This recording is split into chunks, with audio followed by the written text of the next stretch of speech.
You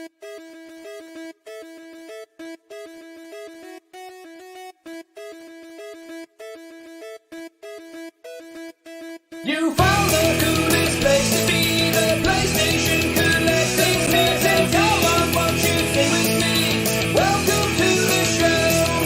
Gather round the boys and girls, collectors from around the world. They'll show the people what they need to know.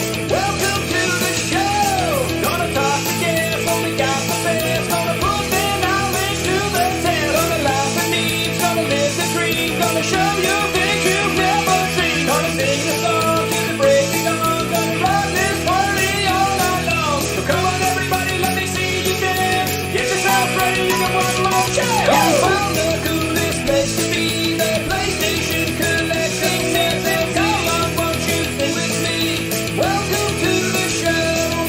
Gather round the boys and girls, collectors from around the world. They'll show the people what they need to know. Welcome to the show. Welcome to the show. Welcome to the show. Welcome to the show.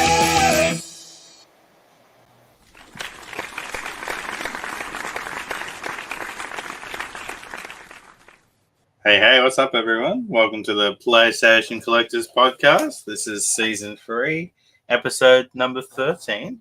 And tonight we welcome back to the show AJ. What's up, AJ? Not too much, man. Not too much. What's up with you guys? Oh, not much, man. It's always good to see you. Welcome back to the show. Yeah, man. Thanks for coming back. Thanks, man. Good to be back. Thanks. So we got a little bit of a special episode tonight, guys. We're going to be digging into a bit of a deeper topic. We don't usually cover deep things, but we're going to be talking about video game addictions, talking about our experiences with video game addictions and just general things that people can deal with associates with collecting or playing video games and it being addiction. So, yeah, quite an interesting topic, and it should be a fun show. And thanks for bringing up the idea, AJ. It should be a lot of fun. Oh, yeah. So you guys, I tried to get Dr. Phil to come on, but I couldn't get him last minute. But maybe I messaged Oprah. She didn't want to come on. She had a show, so. But he did say that if anybody acts out of line, I can send him to the ranch. So you better. I wish I had that ability. Wouldn't that be great? Like you have a conflict with somebody at work, and you can just send him to the ranch. I don't know. I wish we could solve life's problems like that. There's there. At work, we use Teams all the time, and you can like put funny backgrounds. And like I have one where it's just Dr. Phil. I put that on all the time and join meetings. It just really confuses people. I have one like with The View. All the people from The View. It's just got. I don't know. My favorite one I have the entire cast of Baywatch. And then like the way it works is like I fit like perfectly in the middle, and so that's pretty sweet. That's what I do. That's what I do at work. I'm important. You do like the Brady Brunch, and you're in the middle of that. That's a good idea. I should get that one. Brady Bunch would be a solid one, especially if I could figure out how to like get myself in the square. But don't have the Brady Brunch. Have all your coworkers around the house. That would be really funny. There was one guy like that we hired, and like you could clearly tell he had some serious photo editing or like some editing chops, because he would join meetings and he'd be like on the head of a chihuahua. And it would just be like his head on you. I'm like, what is this? And he had one. He was like on a fish, and the fish was like, floating around in a tank, and it was like, I'm like, dude, this is nuts. Like, it made my little Dr. Phil look like child's play. If he's really good, he's probably not at half of the meetings, and he's just like got some bots doing it all for him. And when it's his turn to talk, he gets a notification and he jumps back on the computer. He probably he probably makes more money not working than working. He's probably here for the health insurance, would be my guess.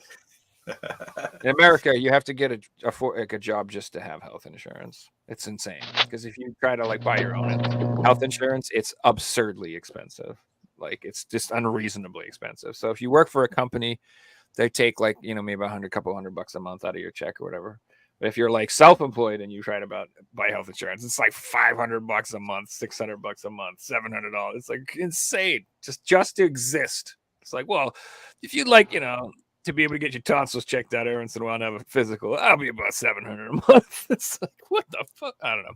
It's a wild concept. I remember when I started working for myself, Joe, you mentioned to me one day, you're like, what are you doing about health insurance? Like, so seriously. And I'm like, what? Yeah. But you have to yeah. Like, what do you mean? We're cold here. You can't get no health insurance. You have to work or die. No, I'm just kidding. We have tons of social network, Medicare, Medicaid, stuff, but it is what it is. I don't want to talk about that. I'm not derailing the show. I'm like right off the bat talking about healthcare. Let's talk about talk about video games. That's my goal for the next 10 shows. We're just gonna talk about video games. Oh, sounds good. We haven't done that for 10 episodes at least. It's been the 90s movies nostalgic show. I know. I'm trying to focus. Well, guys, let's move on to our topic then, shall we? And would you like to start, AJ? If you have to be okay with you, I wouldn't mind a bit. So in regards to video game addiction, how should we go about starting this? Just we all tell our stories and just see where we go from there? Yeah, I think we all tell personal stories where either video game playing or collecting or a little bit of both. We'll just go around the circle and then we can start talking about, how it can affect different forms in video game collectors or gamers that we haven't experienced. So. Okay. Yeah. So my biggest thing is I've made jokes about it on the podcast and brought it up, but I am visually impaired. I'm legally blind. My vision's not very great. And one big area for me with video game addiction growing up, it was actually twofold. First was being able to be a part of something. Without going into too much detail, I didn't have very many friends in school, wasn't chosen for a lot of things athletically, and I couldn't really leave the house and go very far. So I didn't really have much of a social life or much of a structure that gave me that sense of real purpose growing up. So when I started to get into video gaming, it gave me that creative outlet to feel like to feel like I achieved something, to feel like I can do something big with my life. Whether it be something as little as just being able to finish a level in a video game, or being able to keep continuing to climb a leaderboard in the game. It gave me that sense of achieve the things I wanted to as a kid. And it got to the point where I'd play video games for 8-9 hours a night sometimes. I do single games of Call of Duty Zombies, as an example, and I continue into the 20s, 30s, and easily. And that would take up a lot of my day. I do 4 or 5 matches like that because I had a consistent team of people who supported me, people who I supported back. And not having that escape, going into the video game world and being able to do all those things, it became my life.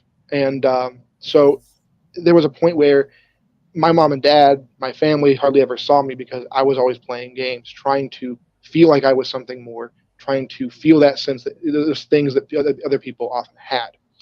And when I got into game collecting, my addiction moved from that into the dopamine rush of finding the next game, of adding another piece to the collection.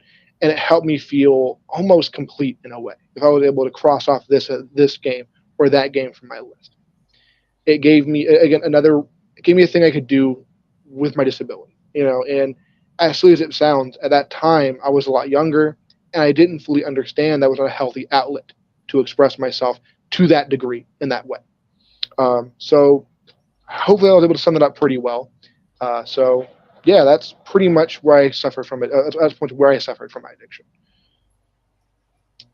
I'll go into mine. It's a little bit completely different to AJ's, but similar again. So as a kid, I definitely thank my parents for not allowing me to play video games as much.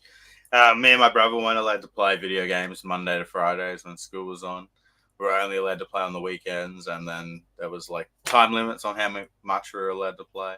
And like I played every second I could, but because there were those time limits. I wasn't playing more than 5 or 6 hours a week, so it wasn't 12-hour binge sessions.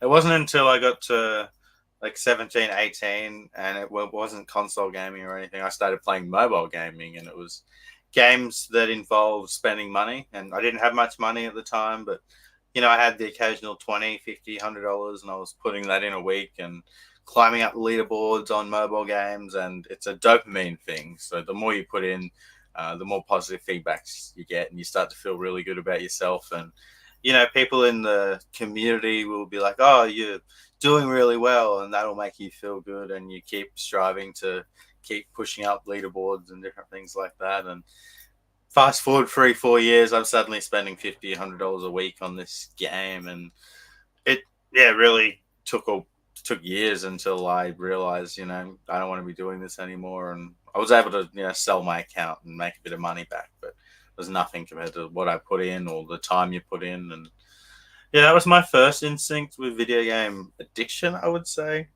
The next one probably would have been playing an online game, which would have been PUBG. It was definitely a much more enjoyable addiction, but nevertheless, it was still an addiction. I played PUBG, I would say, almost full time, and I played it for 3 or 4 years every single day for some days 16 hours if I was working, 8 hours. And there was definitely some positives. I'm not saying like the addiction was bad, but there was definitely like some amazing things where I was playing with, mainly the same people every day. And when you're doing that, it feels awesome. It's a social thing. And it can be more fun than going out and drinking with your friends or just playing by yourself. Having the same people you play with all the time can feel amazing. It can be great. Not just that, I was also streaming on Twitch, and I was doing that every day. And I've spoken about Twitch burnout in the past, where I was working full time, going home, streaming, making content, and I didn't really have a break, and I was living on caffeine to keep me awake and different things like that. So like burnout's definitely real. And I would say it's all an addiction as well. Like I might have been having fun, but I was definitely addicted to it because it was, when you don't have anything outside of your life but like your video game and your full-time job, then, you obviously have to say it's an addiction.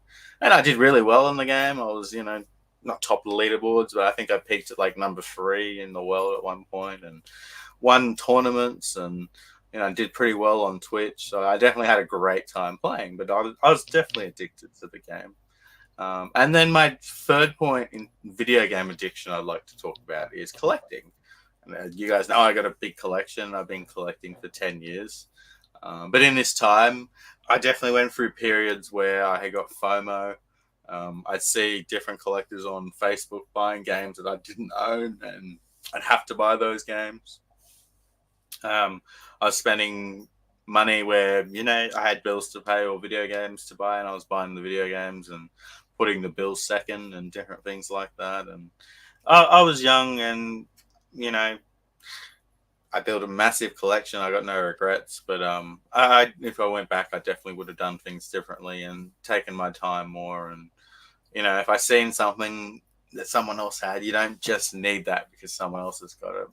If you find with video game collecting, things always show up. There'll be this game that you really want and you've been after it for a month and you finally find that copy on eBay and it's, $200-$300. You bite the bullet. Guess what? One's going to show up down the line for $150, $100. It's just how it works. And the longer you collect, the more you do see those things show up. So that's my personal experiences with video game addiction, whether it's playing or collecting. So I'd like to hear your experiences, Joe. So, video gaming, this is a deep topic. I can talk about this from a couple of different angles. Like in general, I feel like gaming is addictive because it offers like a sense of accomplishment and purpose and a rewarding experience that is like an on-demand thing, which is really nice because that's not how real life works. And a lot of the times it's not like you can just be like, I want to succeed and I'm just going to go do it. And all I have to do is follow these rules and do this and I will be rewarded. We wish it would like that. That's the way we want it to be. but that's not how reality is. It's not what it is. But a game is like that. It offers you like a pleasurable experience that is designed to make you feel good and designed to make you feel like you're progressing and becoming more powerful and you're becoming stronger and you're doing all that stuff. So I, in a way, think that's the source of a lot of gaming addiction in general, is because a lot, especially if your real life maybe isn't as awesome as you want it to be, your digital life can be a lot better than that. It's like if you're in a game like, let's say you play The Sims or you play Grand Theft Auto or something like that, you could be a broke ass person in real life, but you could be a millionaire in those games. And you could feel like a millionaire and feel like what it's like to be like powerful and have that and be able to manipulate things in the game because you have all this currency in the game and you don't have that in real life. So that can be very addicting in itself. And so for me, I never really had any problems growing up or anything with that stuff. But it was like when I got a little older, and I've talked about this a bunch of times, it was World of Warcraft for me. That was the game that actually like I was really like addicted to. I got a problem with that game, and I've thought about it for years on like why that happened. Like, because I'm kind of mad it happened, because I've explained this in the past too. Like the concept of gaming being addicting, like that never crossed my mind. I didn't think you could become addicted to something like that. Like I only thought of like drugs or drinking or something, like, physically addicting, psychologically addicting. That never really was a concept that I'd ever really thought about. So I feel like in a lot of ways, I feel like I was tricked. I was like given heroin and no one told me that's what I was taking. Like that's kind of how I feel about that game. I did not know what I was getting into, and I got into it hardcore. But the reason I think that I got so addicted is for a lot of reasons. So it is that whole artificial, like you're getting, like every day you're getting stronger, you're leveling up, you're getting more gold, you're getting better gear, you're progressing. You can feel that sense of purpose and that sense of accomplishment all the time. Whereas in your real life, you might just be stuck in, like, at the time I had some shit job that I paid like crap, that it would no future. It was just a crappy job. I like graduated college in 2008 when the entire economy exploded and like I couldn't find a job. Like it was like I was depressed, you know what I mean? So the game was offering me this like better experience than my real life was, because in the game I was the man, dude. I was like one of the best on the server and the best guild in the server, getting, first kills, special titles, rare mounts, the best gear, you know what I mean? Like, that sense of like, oh man, I'm the shit. That I could get that in the game. In real life, I'm like, my life's kind of shit. You know what I mean? It wasn't good. So that's one of the reasons I got really addicted. Another point is that what you said, AJ, is that social aspect of it, where after a while you play with these people enough and you feel obligated and to them to be there and play. Because now it's not just about you playing a game. It's about you and your team accomplishing this thing. And you have to raid on this day and you got to be there on this time. And they're counting on you. And especially if you're like, I was an officer in my guild. So I wasn't just like, I had to be there. I had to coordinate things. I had to run the chat that I was in charge of and make sure this and blah, blah, blah, and help with strategies and help with positioning and, do all the stuff officers do. So if I don't show up, I mean, I was a guild leader for a while, for God's sakes. I ran the damn guild. So that was the worst. So like, if I don't show up, we don't raid 40 people or 25 people don't get to play if I don't show up. So that was like a whole other weird pressure that got added to me and made me addicted to that game and made me keep playing because I felt like I had to be like for my homies, for my boys. But can I throw something to that? Yeah. I had very similar experiences in other games, like getting to the point where you become the leader. But prior to that, and I'm sure you would have been the same, you would have been playing and you would have been wanting nothing more than being the guy who was running the raids and had all that responsibilities. And you probably grinded your way to get to that point, right? Yeah. Mm-hmm. Yeah. Well, it was just one of those. Yeah. Exactly. And so it depends. It was different for different guild, but like the one I ended up becoming the guild leader, it was just like, you contribute more and the guild leaders see that. and then they give you more responsibility and give you more responsibility and give you more responsibility. And then what happens is the guild leader is like, I quit, I don't do this anymore. And you're like, oh shit. And you're like next in line. That's kind of what happened with me. It's not necessarily like I, grinded to get to the throne. I just kept getting more responsibility and then eventually got left holding the bag, so to speak. Like, nobody else wanted to do it and I could do it. So I was like, all right. And it was fun. And like I said, I loved it. Like I don't want to say it's all like doom and gloom. Like you said, there's some positive things to that. I've made friendships from playing that game that I'm still friends with those people to this day. Even though I don't play WoW anymore, we still talk and we still chat and stuff. Like we're homies. We play other games still. Like, Yeah. it's cool. If I may bring up a positive as well in regards to making friends. I was raised in a very small town where I didn't meet a lot of, even seeing someone who wasn't, from my area was very difficult. So growing up, playing, multiplayer games, co-op games, especially co-op games. That's what I played a lot growing up.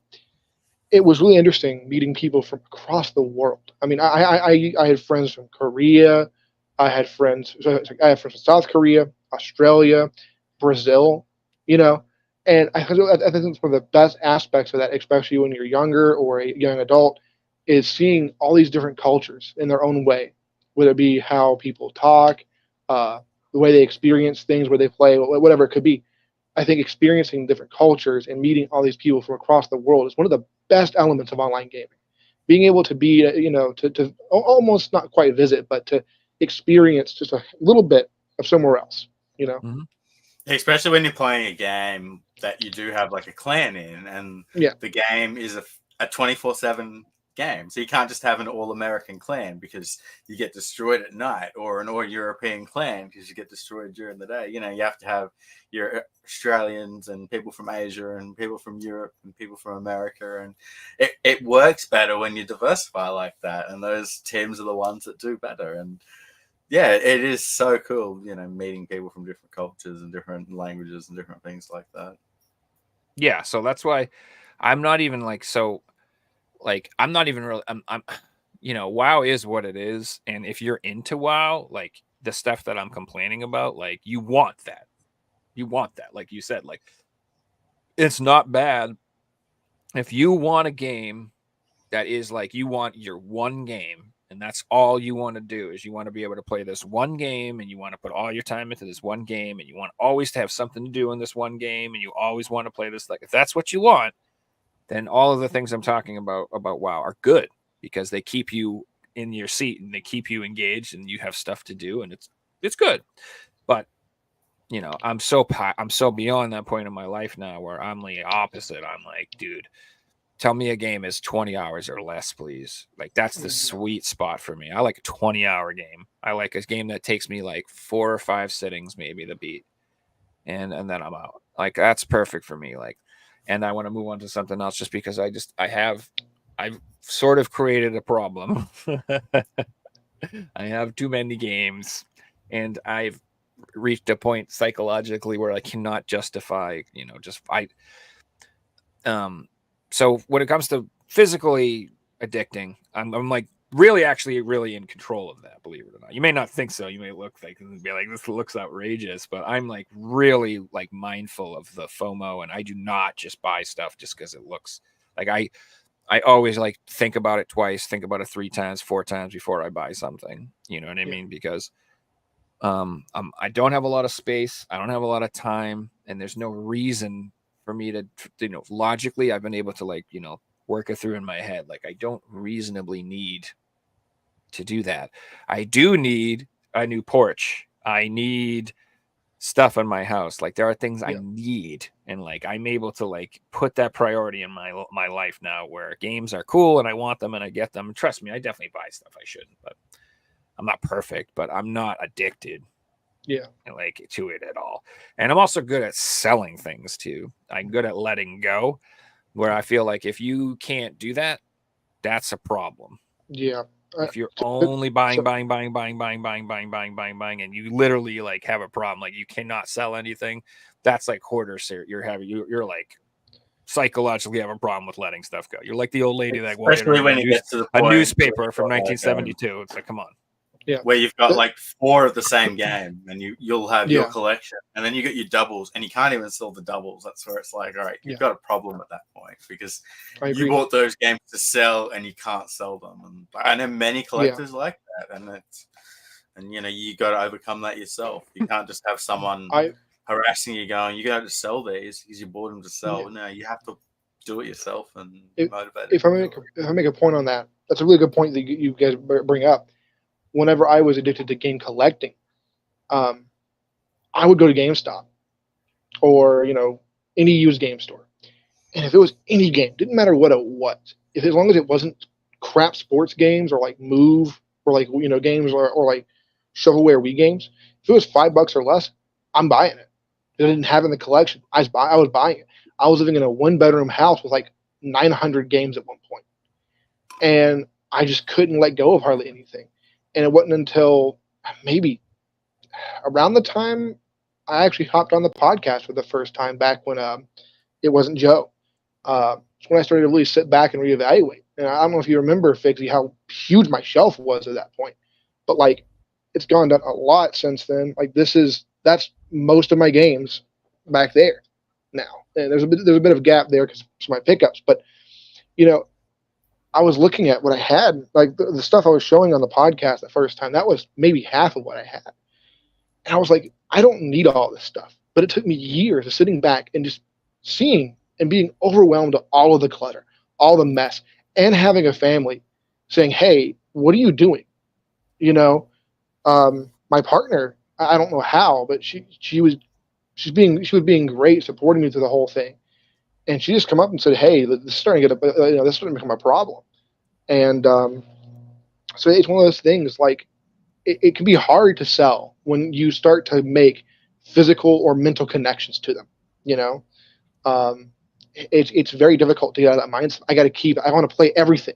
We're not realizing you don't have the time to play 900 games. You just don't.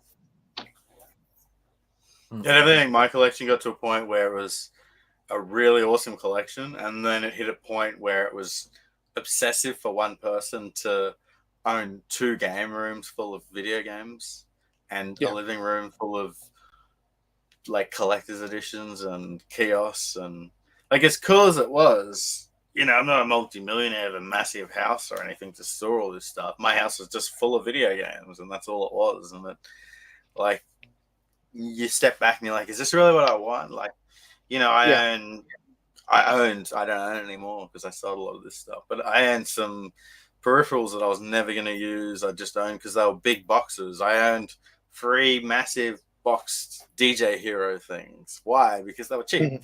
That's the reason I owned them, because they were cheap, not because I wanted them, not because they were cool or meant anything to me. I owned them because they were cheap and they were there.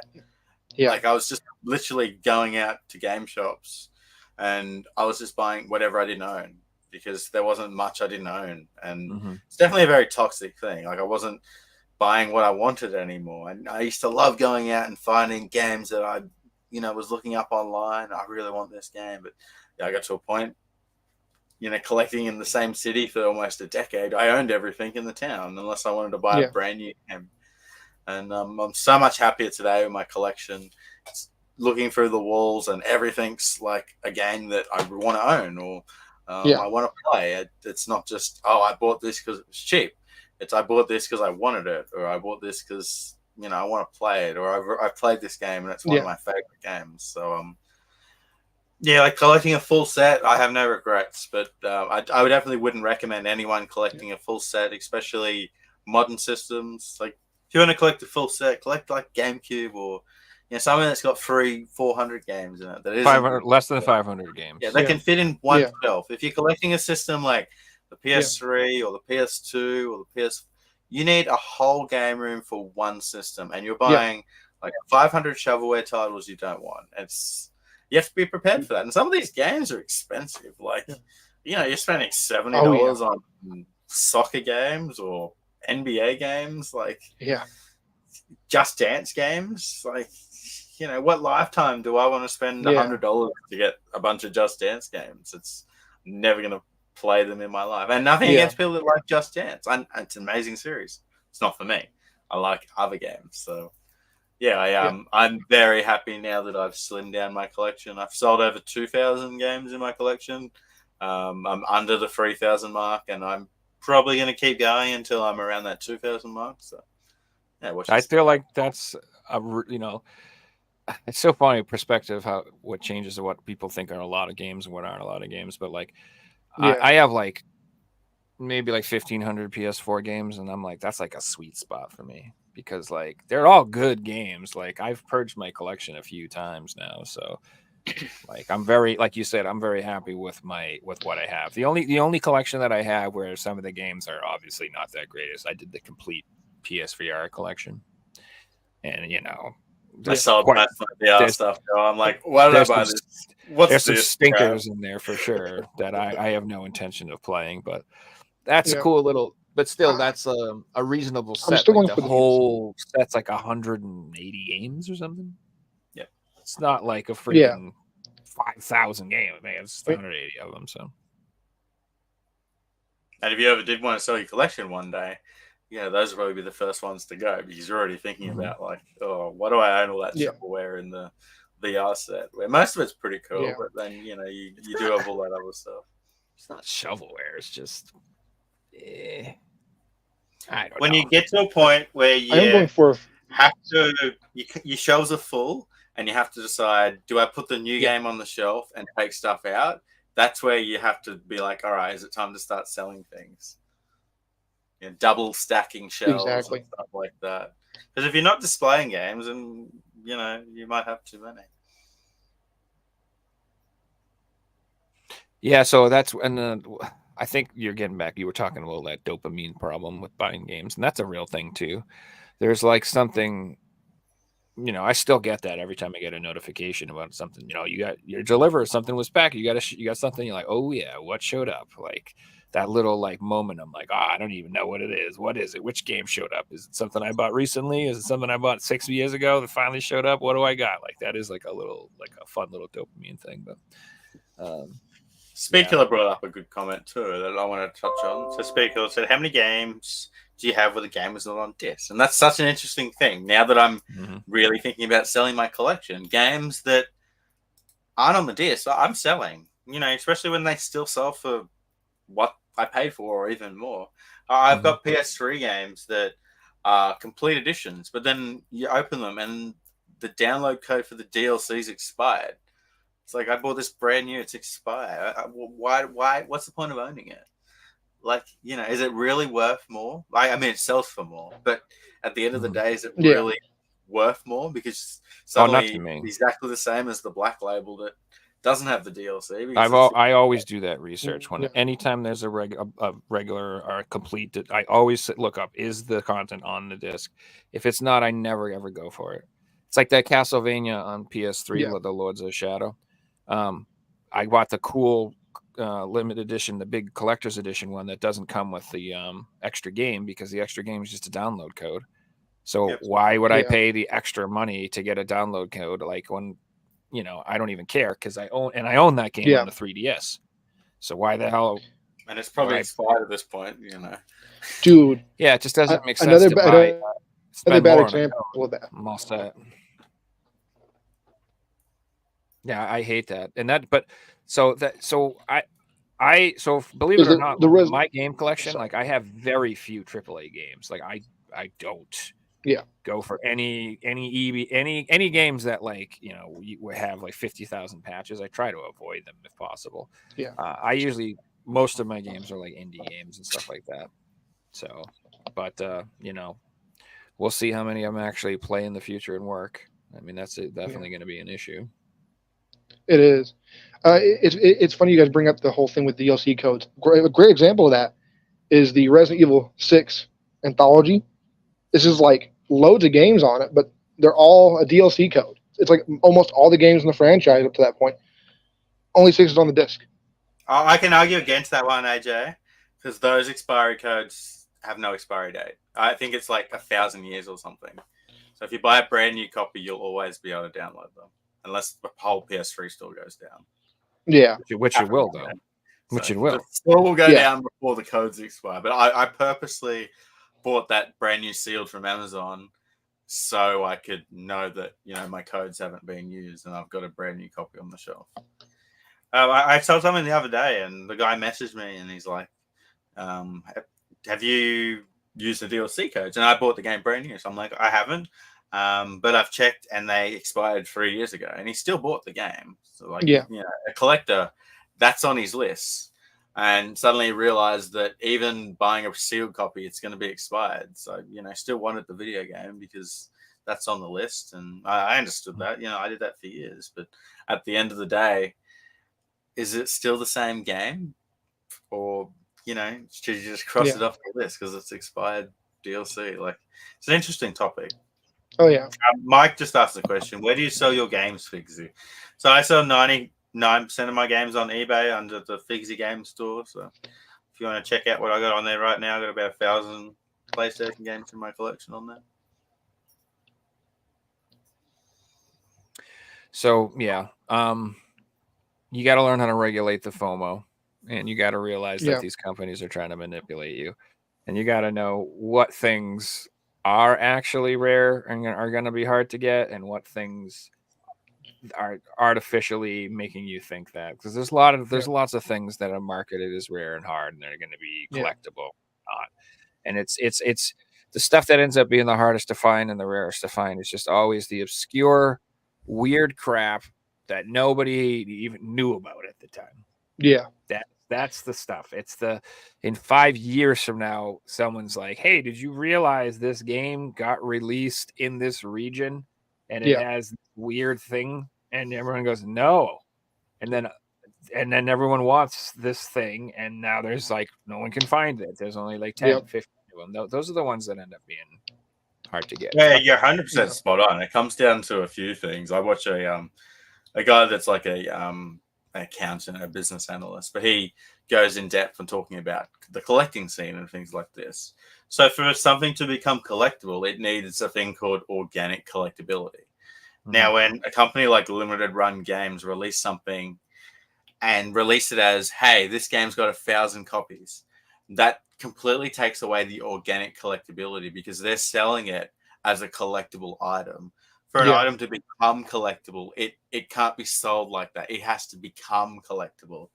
Like, and if you look back at all the real expensive rare games, they were never sold as we're trying to sell this to be a rare game. Look at Stadium Events. Yeah, that's rare because it didn't sell.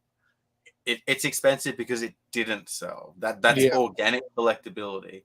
None of these games like Limited Run that are sold at 1,000 copies. Okay, there will be a few because they're good games, but none of them are going to turn out to be the next Stadium Events or anything because of how they were sold. And there will be PS4 games that will be way more expensive than any limited rare game. And they'll be retail releases. They would have slipped under the radar. Like Joe said, probably just in one region. It's probably an absolutely amazing game that everyone who's buying it wants to play it, not just own it. And there'll only be a few copies out there. And it might be because the developer didn't have much money and that's all they could afford. It's not going to be because the developer wanted it to be rare. And people have to realize that. Limited Rare Games is a perfect example. Like, they make such a joke out of this. And, be on with the joke. It's funny. But realize that they're taking advantage of people too. They just posted a tweet today that I wanted to talk about. It was funny. That was like a time travel. And he's like, "I've been to 300,000 universes." And the guy's like, "Which universe has got the most variants of Shantae?" And he's like, "This one." that's great.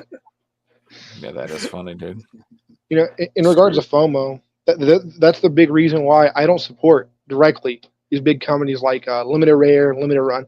I'd rather pay more for someone on eBay than give in to their whole thing of, "Oh, you got to get this from us. You got to get this from us. It's going to be rare, impossible to find." With very few exceptions, you can find them for either right at retail or like $5 or $6 high. I think the coolest stuff they're doing is their merch lately. Honestly, I think their shirts and their hats and shit are fire for the games. Like, I like that. I'm kicking. I'm still so mad I didn't get a Castlevania hat from them. But like, I dropped so much. I bought all 4 copies of that game, And I was just Yeah. a little tapped for cash. I was like, man, I don't know how much am I spending on Castlevania. We're talking about being responsible over here, and I'm over here buying 4 copies of the same game. That's all right, man. We've all done it. You're missing We've all out. done it. But hey, I really like Castlevania. Yeah, it's like with me. I'm trying to get all the Ys games because I love that franchise. Everything released in the West, so Yeah, you'll end up getting the Japanese stuff too if you get really into it. Everybody does all the Ys stuff. Yeah, because like the Ys games that came out in Japan have like really cool covers and really amazing artwork. And Oh yeah, and then there's some really cool special editions. One that came out in Japan too.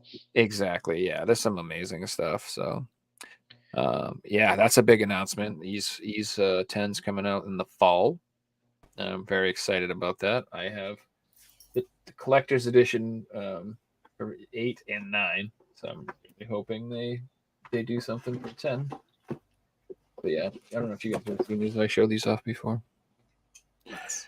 But this the PS5 version looks exactly like the PS4 version. I like literally don't think you can tell them apart. You can't tell. Like, I don't like that. Same as the Vita version. They're all you can't tell. But I've What been, happened if you I've been own told the this is the Vita? PS5. Imagine I open it and it's not after all these You're years. like, I only want to sell the PS4 version, and you can't tell which one's which. Yeah, and then I picked up the one for 9 too. So. No, And I'm like, you know me, I'm like, I am anti-collector's edition. Yeah, I'm always like, don't get the collector's edition. I don't have the space. I don't have the room. That shit's stupid, but I do like Ys. So, no, they wouldn't pass my. I'm sticking to my rules now. If it doesn't fit on a G2 size shelf, and it doesn't have From Software in the title, I'm not buying it. don't blame me, man. Did you pick up the new Armored Core game they did? Not yet, and because Armored Core isn't one of my favorite games, I'm just gonna wait till it's on like the $20 shelf before I pick it up. Don't blame Which me. it will be because it's dropped to known, 40 recently. Yeah, so it's halfway then. Mm-hmm. I will play it though. I do love my From Software. Yeah. So, yeah, I don't know. Just be careful with the addiction, guys. I mean, there are people out there watching who probably should reevaluate what they're doing.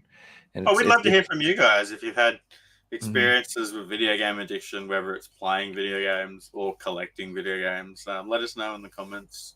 Let us know how you overcame them if you did, and yeah, quite interesting to hear. It's an interesting topic that people might be addicted and not even acknowledge it or realize it and go on their whole lives like nothing. It actually took me. Sorry, go ahead, Joe. No, I was gonna say I became a male prostitute for a copy of Superman 64. It took me. I'm not kidding you guys. It took me until I got into these Facebook groups and being a lot more of a part of the online community to really realize how out of hand my stuff was. To see how much I was giving into FOMO or to see how much I was picking up. It really helped me in perspective, seeing collectors saying, "Oh, I want to get 4 variants of this Just Dance game," because I was going down that same path, and I was looking at myself, going, "Man, this is really what I want to do." So sometimes being in the community can help with that as much as it can hurt. Now, you just made me think of something, AJ, and I think this is important for a lot of people. Well, I guess keep picking on Just Dance. You should never compare yourself to other collectors because you don't know other people's backgrounds. You don't know other people's financial backgrounds. You could be seeing someone pick up 10 games a week, but they're a multi-millionaire and you're not even aware of that. And you're struggling to make means and trying to impress some random person on the internet who doesn't care. It's like, just collect at your own pace. These games aren't going anywhere. They're going to be here in 5 years, 10 years time. Or they might be $5 or $10, $20, $50 more expensive, but they're not going anywhere. They're always going to be here. So, just pace yourself. Like, if you make a big purchase and, you buy that game you really want, then take a couple of weeks off before you make another one and things like that. Yeah. It's important. Another thing, too, don't be afraid to use some. Sorry, go ahead. No, you're right, Jeff. I'm finished. I'm about to say another thing, really important thing, too, is if you got, is to use trades. Like, I can't emphasize that enough. When you're done with something, trade it or sell it. There's no point to keep a lot of this extra stuff. I cannot tell you, if not for the fact I've traded in a lot of stuff, I wouldn't have half the good stuff I have now. Everything from some of my holy grails I've only acquired because I traded someone a big stack of 50 or 60 commons I didn't need anymore for one good game. And so just consider that instead of spending cash. Even doing that can be a big help. And just on what AJ just said, if you're buying games brand new and you're playing them, look to move them after you finish playing them, because 90% of games, after you buy it day one, you play it for a couple of weeks, it's going to be worth a fraction of what it is, and it's going to depreciate on your shelf. So after that 1 or 2 weeks is the best time you're ever going to have to either sell it or trade it. And you can go and buy a brand new game and then just keep trading with mates for other brand new games. And so you only bought one game and played 10. If you have a good group of circle of mates, you could all do that. And I used to share on the podcast how I would buy brand new PS5 games. I would obviously hustle and try and get them for the best price, play them as fast as I could, and then I'd turn around and sell them on eBay as fast as I can. And I would play so many new IPs for $5 or $10 because that's how I did it. And originally when I started collecting, I was buying brand new PS4 games for $90, $80, and I got plenty on the shelf that are worth $10 today. Yeah. And I realized I don't want to have that ever happen again, and you don't need to have that happen. You just have to be proactive. And it's not hard to sell stuff. You might have to watch a couple of YouTube videos to learn how to do it. But yeah, all the information in the world is out there on YouTube. So definitely got no excuses. And that's kind of, if you have a nice collection of games and you have a backlog you can't finish, like you should really start reconsidering buying brand new games. Like you gotta start wrapping your head around that, guys. Like there's no reason to pay $70 for a game if you ain't playing it right away. Yep. I know that feeling where you just want it because it's new and it's shiny and like whatever, but like try not to buy them. Physical version day one too. Yeah, and like a lot of these games are coming to Game Pass day one, and you can play them cheap. You don't have to buy them day one. Yeah. If you really want to play, like I'm gonna probably get Final Fantasy VII day one and play it because I'm gonna play it. I'm gonna put all the other games on the back burner and I'm gonna play that game because I'm excited about it. So there's nothing wrong with doing that if there's a game that you love or a series that you love and you're excited and you have a passion and you're going to play it. Then sure, that's fine. But just if you're not, if you're like gonna play it and sock it on the shelf, like Figsy said, where it's just gonna go down in value. Just chill. Just wait. I have a confession to make, and that's that in regards to doing that, I wasn't doing that until fairly recently. I know a minute ago I had said this in most of my games. Idiot me forgot about my Switch and portable shelf off to the side. I have like 25, 30 Switch games I've not even opened the cellophane on. It could be a problem, like seriously. Yeah, so why do you need to get, Switch games are different. Switch games don't get cheap. Yeah, so the argument of Switch games is they still sell for what that's true. For. You buy. That's true. I can't make the same argument for Switch games. If it's like Assassin's Creed on the Switch, then it's not. So, although right now there are 6 like first party titles on sale at VGP for $40. They have like 3 Kirby games, a Mario game, so you could get them for $40 occasionally. 6 of them out of the 15,000. So I don't know. Switch collecting, I can't give you the same advice. Switch collecting is like either you can buy it for $60, or you can wait and you can buy it for $60, or you can wait a long time and buy it for $100. That's another good point too, Joe. Another area for me that I suffered from with collecting was FOMO on prices. I like a lot of niche games. Low like Japanese games, RPGs, shmups, weird quirky stuff. And oftentimes they don't have very long print runs, or the price of them will suddenly spike. So for a while there, I was buying a lot of stuff by NAS America, Atlas, small companies, ordering even limited run stuff off of eBay. And I was always afraid, if I don't buy it now, it's going to go from $40 to $100. Same thing with retro stuff. I've seen games like the Silent Hill franchise skyrocket, and that scared me at one point. I believe that, if I'd rather go ahead and pay for it for $50 now, even if I don't have enough money to do that this month, than wait a year and pick it up for $200. Not realizing that, in a year's time, I could be so much better off financially. It wouldn't matter. Or I could save up more at that point to get, And I would say when I was younger, I did that probably for a good 70 or 80 games. So, that can be a problem too. It adds up too. That The turns way into thousands of dollars. the Yeah. way to beat that is you have to join the dark side, guys, and realize that emulation has its place, and it is a good thing. So if you're feeling this desperate need that you have to get this game because it's getting really expensive and it's got, just play it, play the damn Yeah. game, just download it and play it, and Yep, they're then not gonna- that yeah. that feeling you won't feel so desperate. And you know what will happen a lot is a lot of the times these games that are really expensive, they're not that as good as people claim Yeah. they are. They're not. Africa is a great example. People attribute things being good because they're valuable, and that's not true. There are a lot of valuable games that aren't that great, and if you play them, Yeah. they're not worth $700 at all. Exactly. They're not worth $500 at all. Now, some of them are. Yeah. But even then, you can have that experience for practically free, for nothing, and Yeah. still enjoy it. So, what I would suggest is if you're feeling that, play it on an emulator, and then Yeah. if you still feel that way, if you're like, I loved that game, then you should probably buy it, and maybe you should drop the dough and you should do that. But what I highly suggest is that on expensive games is what I do, and most people I know is that if, like, let's say it's more than $100 or something like that. You define what expensive is to you. Those are the games you should trade for, or you should sell stuff to get that money. So if you're like, I want this $200 Silent Hill game, I really loved it, I played it on an emulator, I gotta have it in my collection.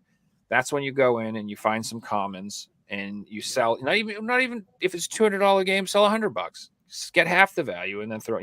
Just make it more reasonable and make it more comfortable, and don't make it like a problem. Like you know, make it and plan it. Like, so like there are some expensive games that I want to buy, and I'm like, I plan that shit. I'm like, I'm going to do this when I get my tax return, or I'm going to do this. I'm going to get it on my birthday. I'm going to buy one expensive PS1 game for myself on my birthday.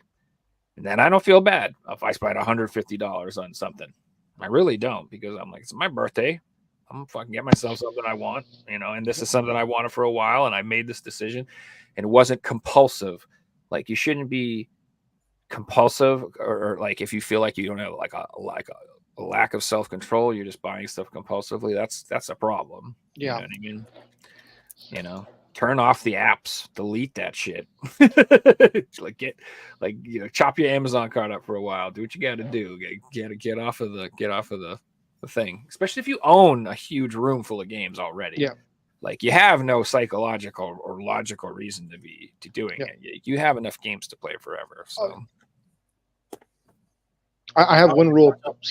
You brought up expensive games, Joe, that made me think of games like Kuon is a really good example for this, or box Pokemon games, for example. So a lot of people want these games in their collection. I'm probably the same. You guys are probably all the same. We all love all the old original box Pokemon games, or Kuon or Ruler Rose. But I look at these type of games like almost like gold or silver or jewelry, or like, collectibles that people have for a rainy day. That's this type of thing, because the average person who gets into collecting will go for this type of stuff. And if you look on eBay from 2010 to today, there wouldn't have been a month where these games weren't on eBay. They're always on there, always for that price, because you got a lot of people who just have them for that rainy day. When they need that $500, they put their Kuon or their Pokemon Crystal on eBay and sell them. There's plenty of games that are genuinely rare and expensive that, like, you see it for sale and it's the only one that sells for years. I'm not talking about those games. I'm talking about the games that everyone knows they're expensive. Godzilla is another one, for example. Symphony of the Night. Yeah, exactly. Like, billion of them out there. Exactly. There's a billion of them out there. Everyone knows they're expensive. They sell, 100 of them sell in a week on eBay. These are the things that, I don't break the bank over them. They're always going to be there. You can go into game shops and trade for them, because most retro game shops will have each of these games in their stores. And those are the ones that, do you really need them today, or can you wait for them? And you can. And then there's games, on the other hand, that don't show up and things like that. And I'm not going to say that for those games, because there's the opposite of the coin, They're where there's games that if you see them in the for sale, you better buy them. Yeah, exactly. because you won't see them ever again. It's like Yeah. if I'm, if somebody down the street has a Tron Bon and it's reasonable, just go get it. Yeah, exactly. It ain't gonna I had show up. the experience yesterday, actually. Yeah, I don't know. I had a friend from India message me with a copy of RA1. And in the Oh, last dang. 9 months, I've had probably a dozen people all message me for this game. And it's the first time it's shown up. So it's like, all right, I got lots of people that are after it. I've sent a couple of PMs and looks like it's all gone already. So actually, if anyone wants a copy of that manual, send me a message because I might be able to hook you up with one. Oh no, you should have told me that, Figley. But I have another rule too. Perfect example, Alice. Perfect example. The Barbie game on the 3DS is Yep. going to be a game that people will buy when they've got a lot of money and they want a collectible. And down the line, when they need a lot of money, that'll be the first thing to go. Yep. Because it doesn't make sense for a lot of people to own a game that's worth thousands of dollars. It makes more sense to, fix the car or fix the bathroom up or, buy stuff you actually want or buy the kids Christmas presents, etc. Yeah, and if you really want that game, you can get it on the DS for $10. It's not the actual game that people want, which is an interesting thing to think of, right? Like, there's a $10 version and a $4,000 version, and they're exactly the same. Yeah, So it's Stadium not is the same. game that people are paying for; it's the scarcity. And you got to ask why. Why do you want it? Why do Yeah. you want this game? Or is it because like I said, there are games that I get. Most games I get to play, and there are games I get to collect. So I do get that, but you got to ask yourself: are you compulsively doing that? Do you really need to do that? If you're going for a full set, I get it. Yeah. I mean, I just get it. Sometimes you have to pay what, it is what it is. You have to pay for games you don't want.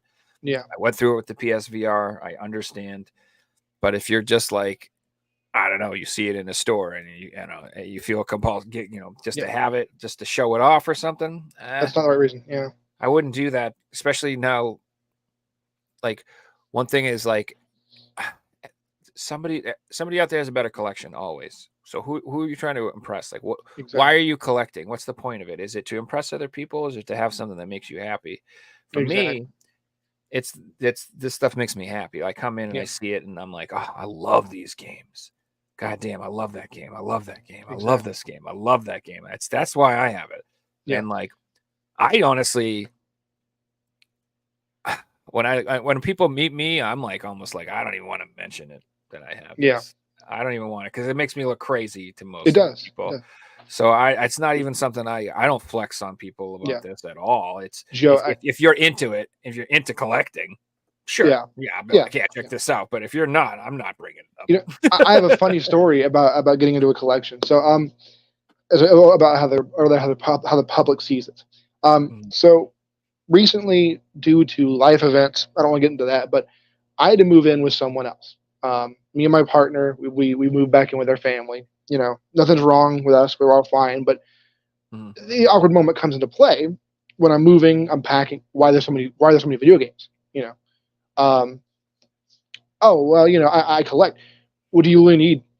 200, 300, 400 games?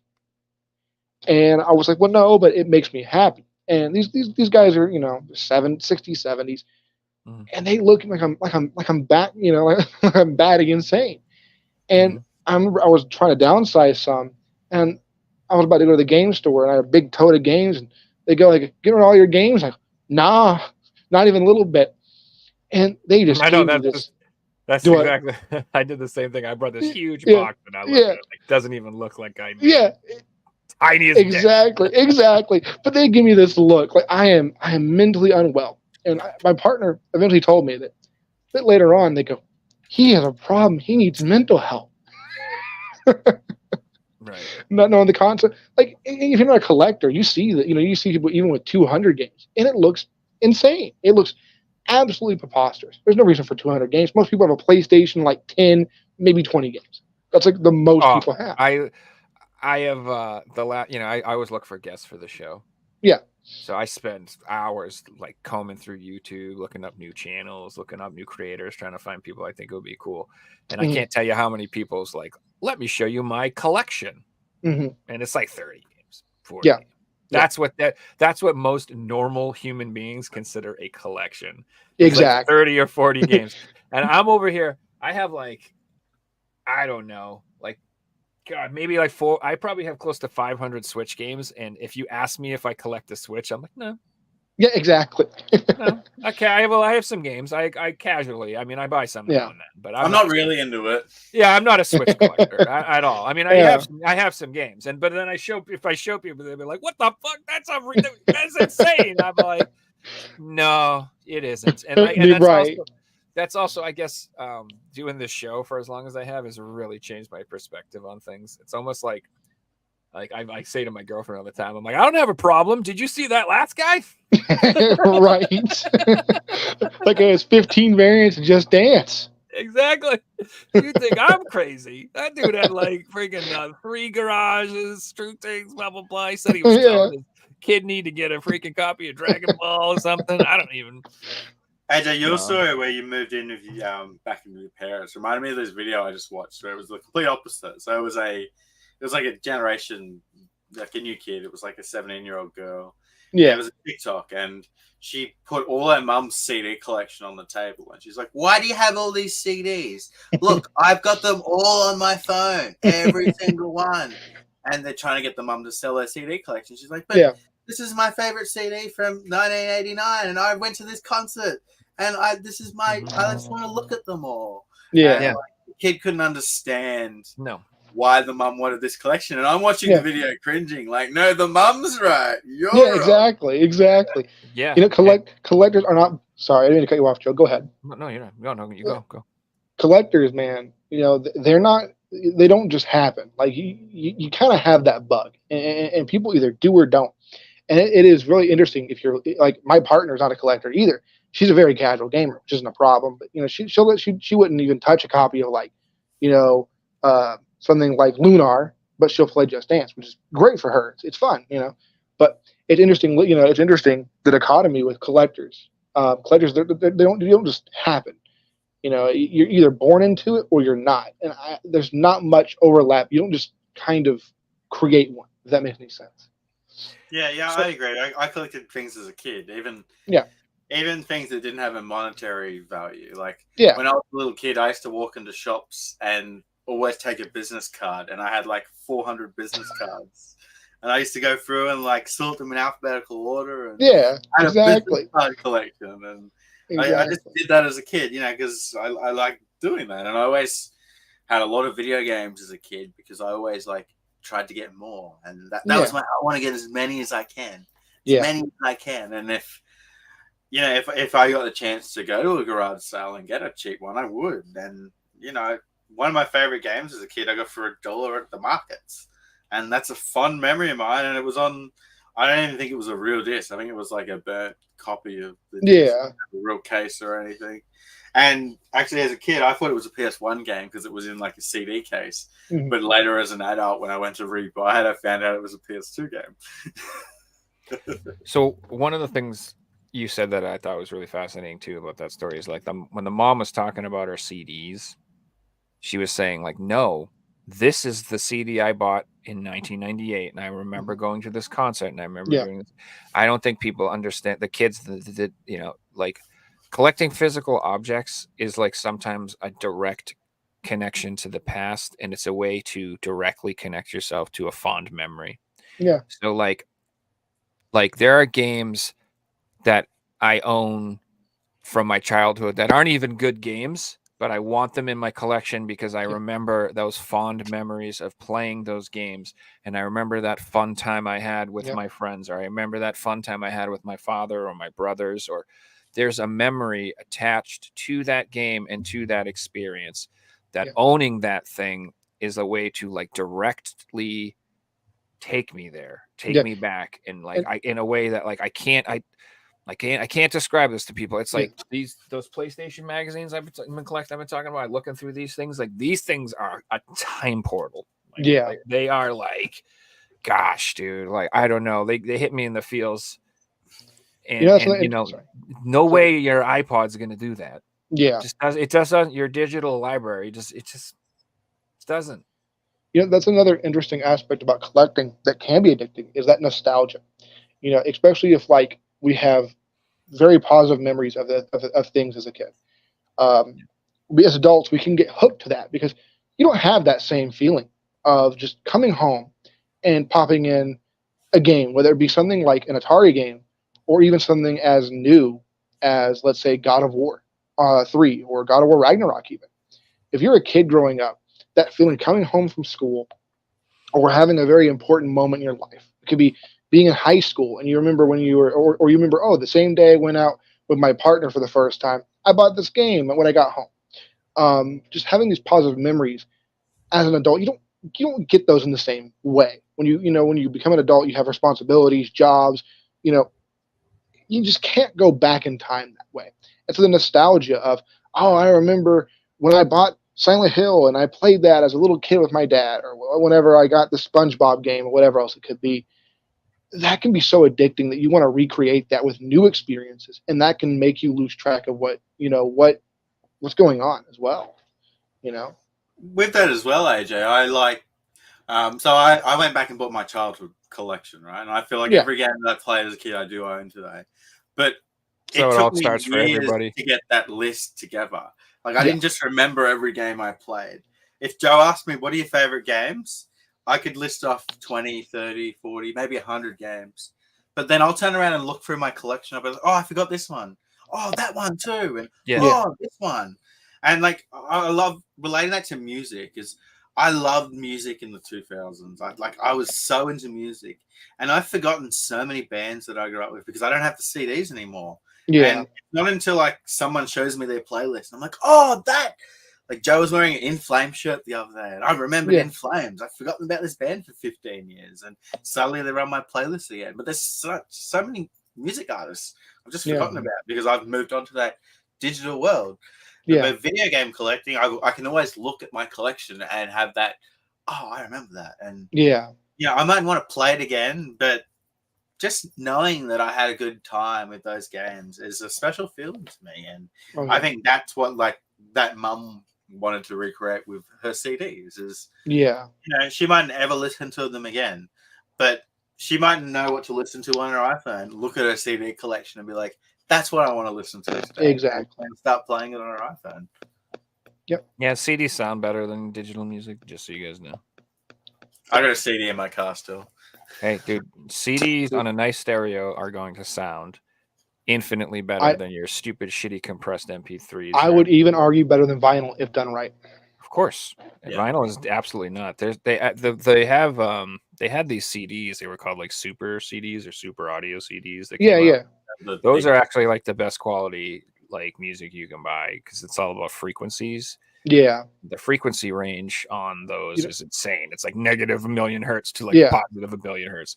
Did And you so, know the like, launch? Sorry. Go ahead. Sorry, I didn't mean to cut you off. there'll be my point is like on like if on certain CDs like that, if you have that super expanded like range and you put on headphones, you will literally hear things that you have never heard before in song. Yeah. You'll be like, "There's a clarinet in this song. What the hell? Right. What the hell?" Like, you'll hear shit you have never heard before in the Yeah. music because you won't see it. Did you know the PS3 launch model, the 60 gig? That's better, yeah. It actually the launch model PS3 could actually play those. Yeah, Yeah, that's believe cool. I it. wasn't aware of that. Sony were like the PS1 and the PS2 were great. The music PS3 could do everything. It had like 15 Dude. memory card slots and freaking. It was It's a great- insane. It's a great Blu-ray player. Even this very day, the PS3, in my opinion, is one of the best Blu-ray players. Yeah. It's- Well, that's what it was sold for at the time. The same with the PS2, and the PS1. PS1 at the time was a CD player. The PS2 got sold as a DVD player. PS3, Everybody's first DVD we're a player. Blu-ray. It's such a good marketing strategy that they did for 3 generations. Oh The yeah. PS2 was like 90% of us Cheapest is DVD first player. DVD player. Like Oh, it was almost mine. everybody, because it was back then. Like I think it was like $200 for the PS2, and to buy a DVD player was like $250, $300.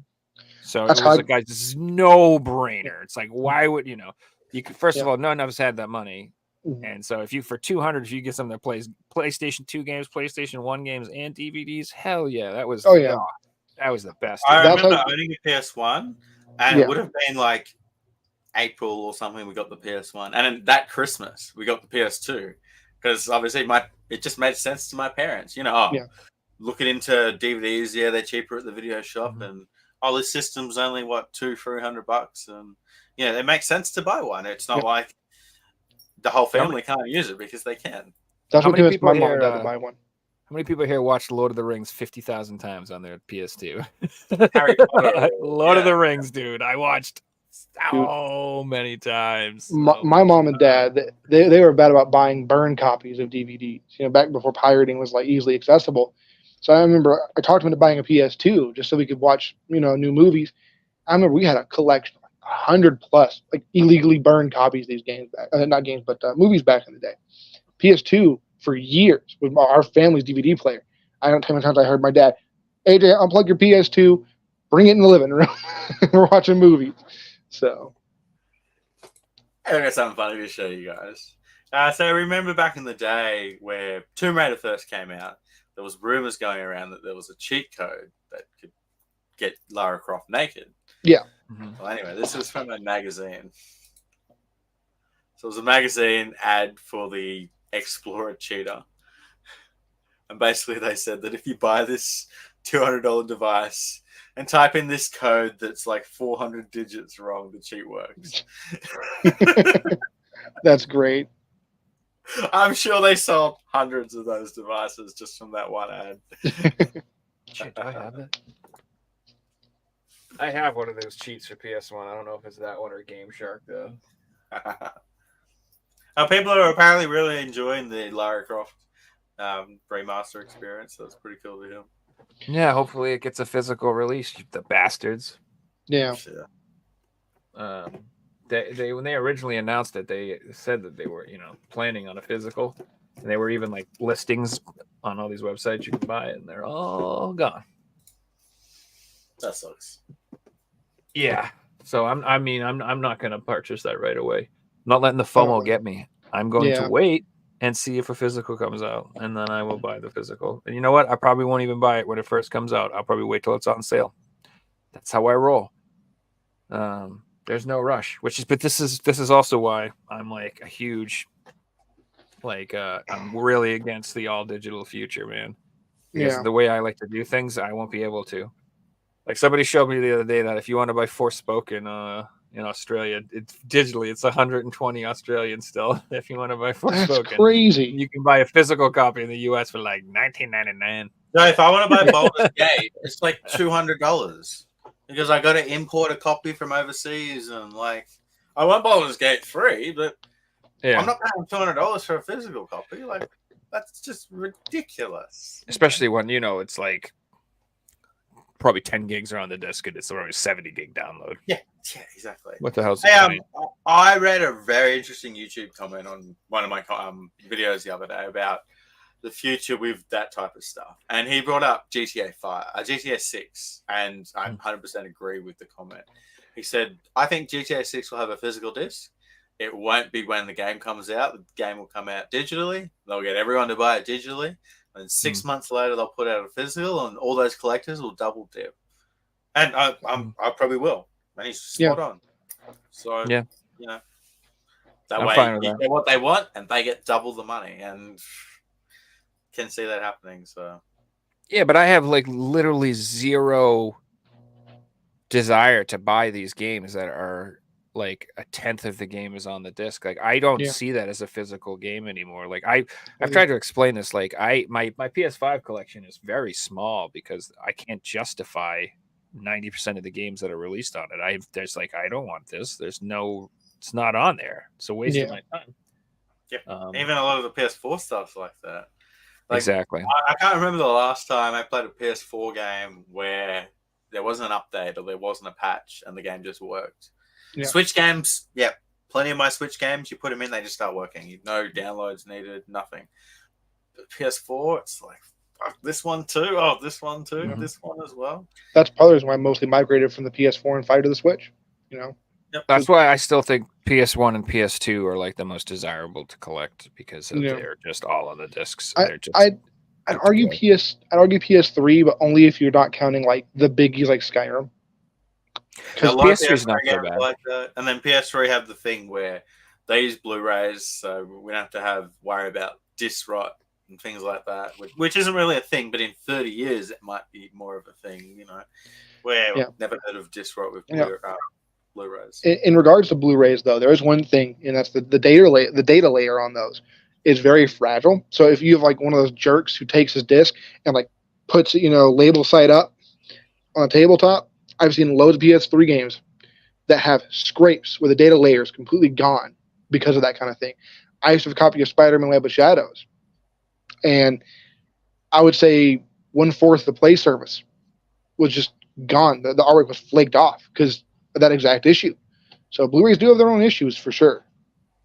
I hate when people like have stacks of PS3 games and they're just all stacked together. It's like, why are you doing that? Yeah. So Hey I heard guys, we had would you like a to, vile quiz. Yeah. would you like to play the Figsy quiz? Let's Sure. do it. Let's do it.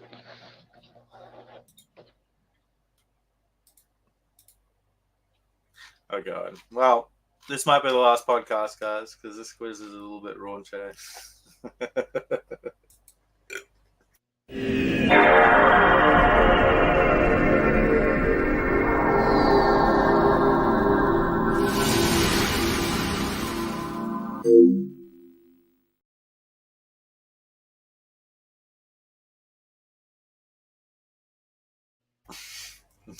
Before we get cancelled, let's get into chat's question for the week. So chat, here is your question for the week. Need you guys to name the full video game title.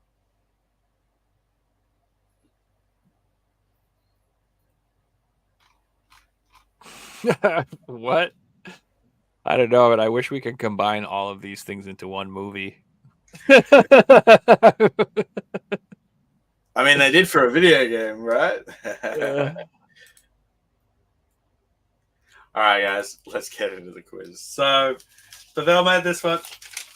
The next quiz, I'm going to get you guys. I don't even want to say it.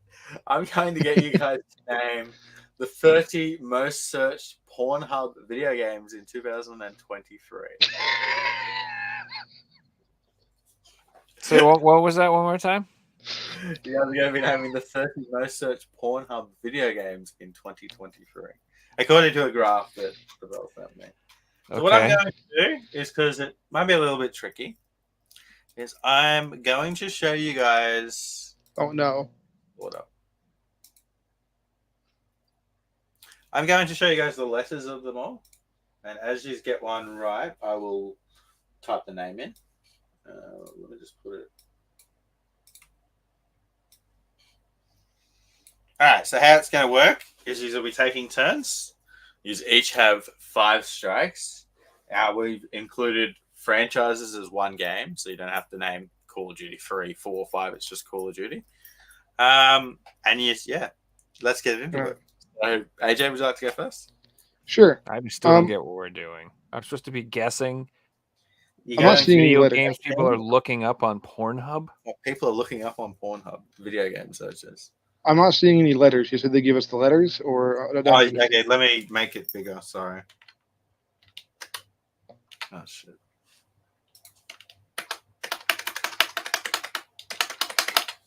Oh, okay. I still can barely see them, but that's okay. All right. And yeah, it's pretty much every letter, but once we get into it, it'll really. All right. narrow. I guess my guess would probably be Super Mario Brothers.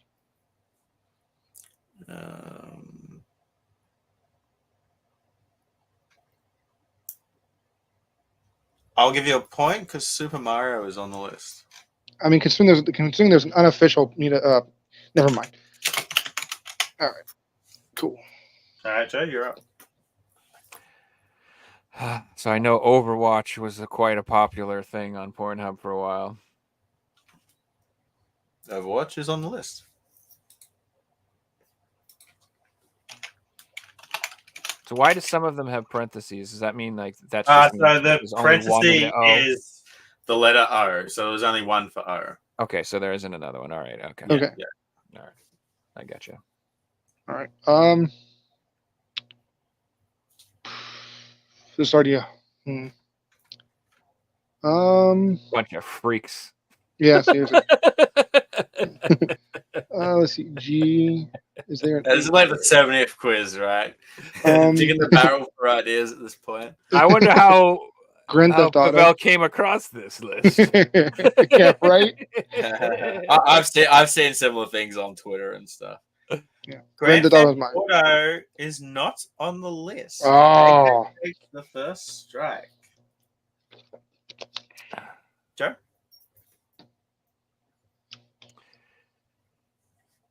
You sick people.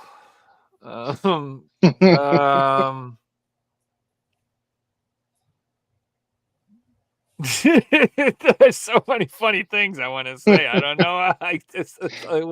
What would people actually be looking up? I would say Mortal Kombat. Mortal Kombat on the list. There's a lot of hot babes in Mortal Kombat I'd look up. Let's go. Joe takes another point. AJ, you're up. I don't know why, but I'm want to see thinking Crash Baraka Bandicoot. slam. I'm scared. Crash Bandicoot. Crash Bandicoot is not on the list. You're, AJ, into, you're into the weird shit, Dude. AJ, it's not even on the list. he's like, what? That's my favorite. He wants to see the ooga ooga. It shows up every time I'm on the hub. Dead or Alive has to be on there. Dead or Alive, God, Yeah. that game practically is porn. Dead or Alive is not on the list. Really? I will just remind you guys, this is the 30 most popular. So they might be popular like because it's sexy, but these are the most popular games. So you're going to see more popular stuff than risque stuff. AJ? Gosh, let's see. My face is pale because I got two white screens next to me right now. I guess if I had to guess, probably Call of Duty. Call of Duty's on there. I don't know What? who's Wait. looking it up. But Captain people Bryce reporting for duty. Price and soap. Let's drop a payload, hey boys. Mission failed. We'll get them next time. All right, I know this is disgusting, but I'm going to say Sonic the Hedgehog because people are fucking. Oh, I should have thought of that one. I should have thought of that Gotta one. be on there. Yeah. Sonic is not on the list. What? Takes a second strike. Get out of here. Dude, that does not feel right. Like I mean, it does feel right. I didn't want it on there. Dude, what I mean is like I bet Sonic there's a bunch stuff is of furry everywhere. freaks out there. I Dude, bet it is. seriously. Looking up Yeah. the Sonic Chew. All right, I'm glad. In a way, I'm kind of glad don't have my finger on the pulse of the. And again, I'll Yeah. remind you guys, Gaming more porn popular community. IPs are the ones that are on the list. So Sonic's popular, bitch. Yeah, well, yeah, right. not on Pornhub. Gotta go fast. Never mind. Maybe for like the short section, it would have been on there. Yeah. That's not a chili dog. AJ, you're up. All right. Dude, I know so little about this kind of thing. I guess for L, Last of Us. Last of Us is not on the list. Oh, okay. 3 strikes. Joe, you're up. I gotta say, there's gotta be if the freaks ain't looking up Sonic, they gotta be looking up Pokemon, baby. Oh, I Come didn't think of on, that who's one. not- On the list, of course. Just because of the what's her name alone. Mandy, what's her name? I can't remember the girl. Misty, right? Misty, yeah. I'm pretty sure that was like the beginning of like 90% of people's hentai addictions in the world. So All right, AJ, you're up. gotta catch 'em all, Pokemon. Let's see.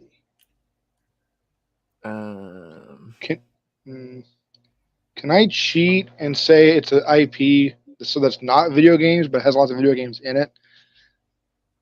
Yeah. I mean, you can, but it Okay. might be on the list. Yeah. You say whatever you want. Doesn't mean we're giving you a point. I'm just already running out of ones to think James of. Bond, the movies. Exactly. GoldenEye, that counts. But no, in all seriousness,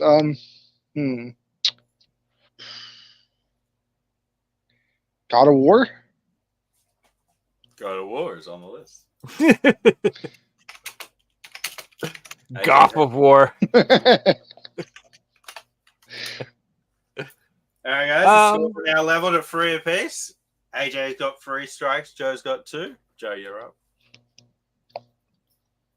I'd have to think Tomb Raider's on there. Dude, I was just about to say. I was we just were about just to talking say that. about that. Yeah. I mean, I would like your boobs got to be on there. Tomb Raider's on the list. Nice. Let's see. Joe takes the lead. AJ, you're Let's up. go. All right.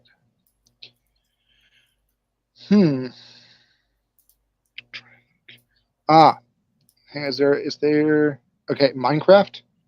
I don't know why, but Minecraft's on the list.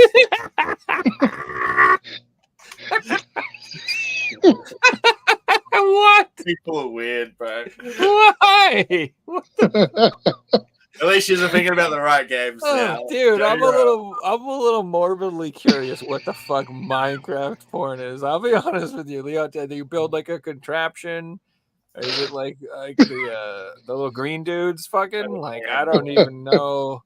Whoa, They're called- wow. Hey, they're called Tomb creepers for a Raider reason. makes sense, right? But Yeah, Minecraft. yeah. But guys, they're called creepers for a reason, obviously. That's funny. Can you scroll up a little bit? Can I look at some of the other letters? Can we look up a little bit? We got a bunch of A's, C's, bunch of A's. What would be an A?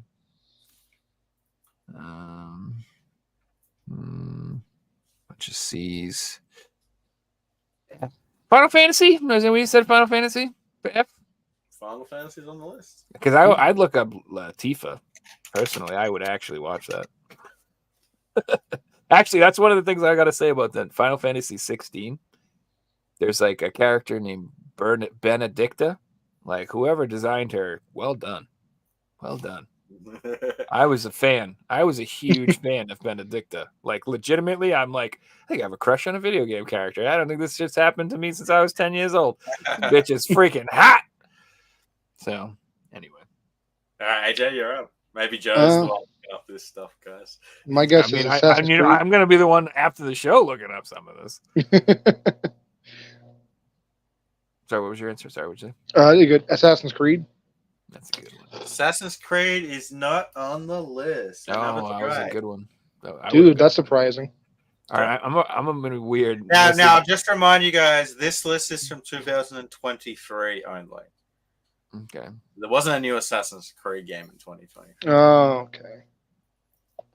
Oh, wait, these are just games that came out in 2023? No. This is just from 2023. So if a game wasn't popular in 2023, it's probably not going to be on there. Okay, whatever. I don't give a shit. I'm saying D is Donkey Kong. He is not Donkey Kong. It should be. All right, AJ, I just want to remind you that if you get another strike, you will be out. Oh, All right. shit. So think about it. Think carefully. Fortnite. Hang on. Don't waste it on Press fucking. AJ has never lost a quiz before. No, I lost one once. Oh, did you? Yeah. Oh, okay. Oh, there goes that suspense. Was it a loss? Well, Or was it there goes that suspense. Never mind. How about you're undefeated? Oh, well. My guess is Fortnite. Good guess. Fortnite is correct, of course. It's a good one. Biggest game in the world, of course it's going to be on the list. Don't know why I didn't think of that one earlier. The scores are tied at 5 apiece. Joe, you're up. I'm going to say Solid Snake. Extra solid. Metal Gear Solid. Let's go. No whammies. Metal Gear Solid is not the third M game that's missing. Ah. And you'll understand why when you see the other one that's there. I'm sure. All right, AJ, you're up. All right. Could you go to the bottom of the list real quick? Okay. Let's see.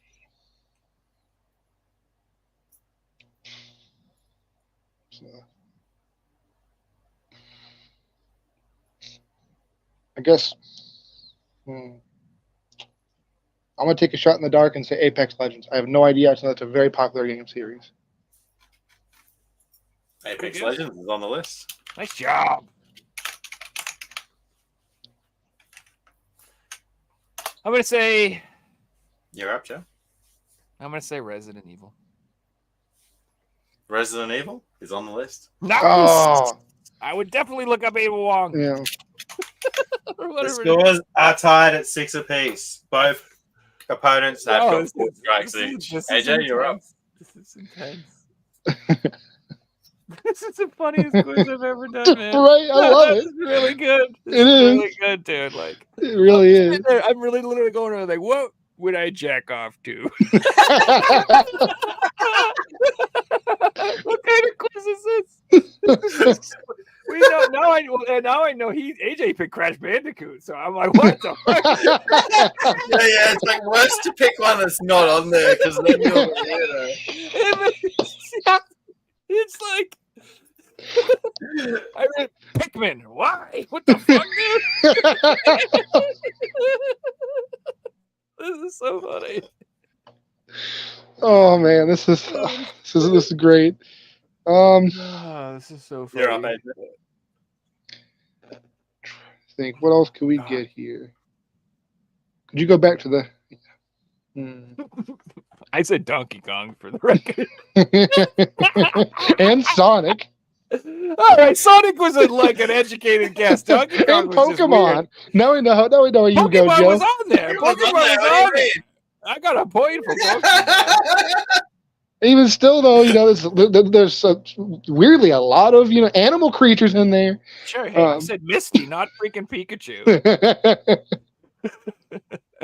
All right, so Pokemon's not just on there. It was actually number 3 on the list. So Yeah, see? Pokemon. let's see. I can't think of anything else. Trying to think here. I will allow a pass at this point. You can have 1 pass each. All right, I think I'll take a pass for now. Oh, what the fuck? Now you're just giving up passes? I'm going to go with one I think that's... I'm going to go with Legend of Zelda. Legend of Zelda's on the list. Oh, wait, hang on. Did you count under Z or did you count under T? Because I was looking at Z. Zelda. That's how it works. Well, darn. AJ, you're up. No passes. Yeah, already. Unless you want to complain more, Joe, and we'll take that point back and go back to AJ. No! We're good. No, I like the pass. It was a good idea after all. Let's see. All right. I am I've never been wanted to see I'm going to pick, I'm probably going to get this wrong, but I'm going to go with the Souls series, so either Dark Souls or Demon Souls. Not on the list. All right. Now out of the game. Joe. Yeah, that was fun. This is fun. I was going to go for a D game, too. Now you made me forget what I was going to say. Fuck. Of course, went for the D. What was I just going to say? All right, well, let's move on to maybe not D. 2023. Is there G?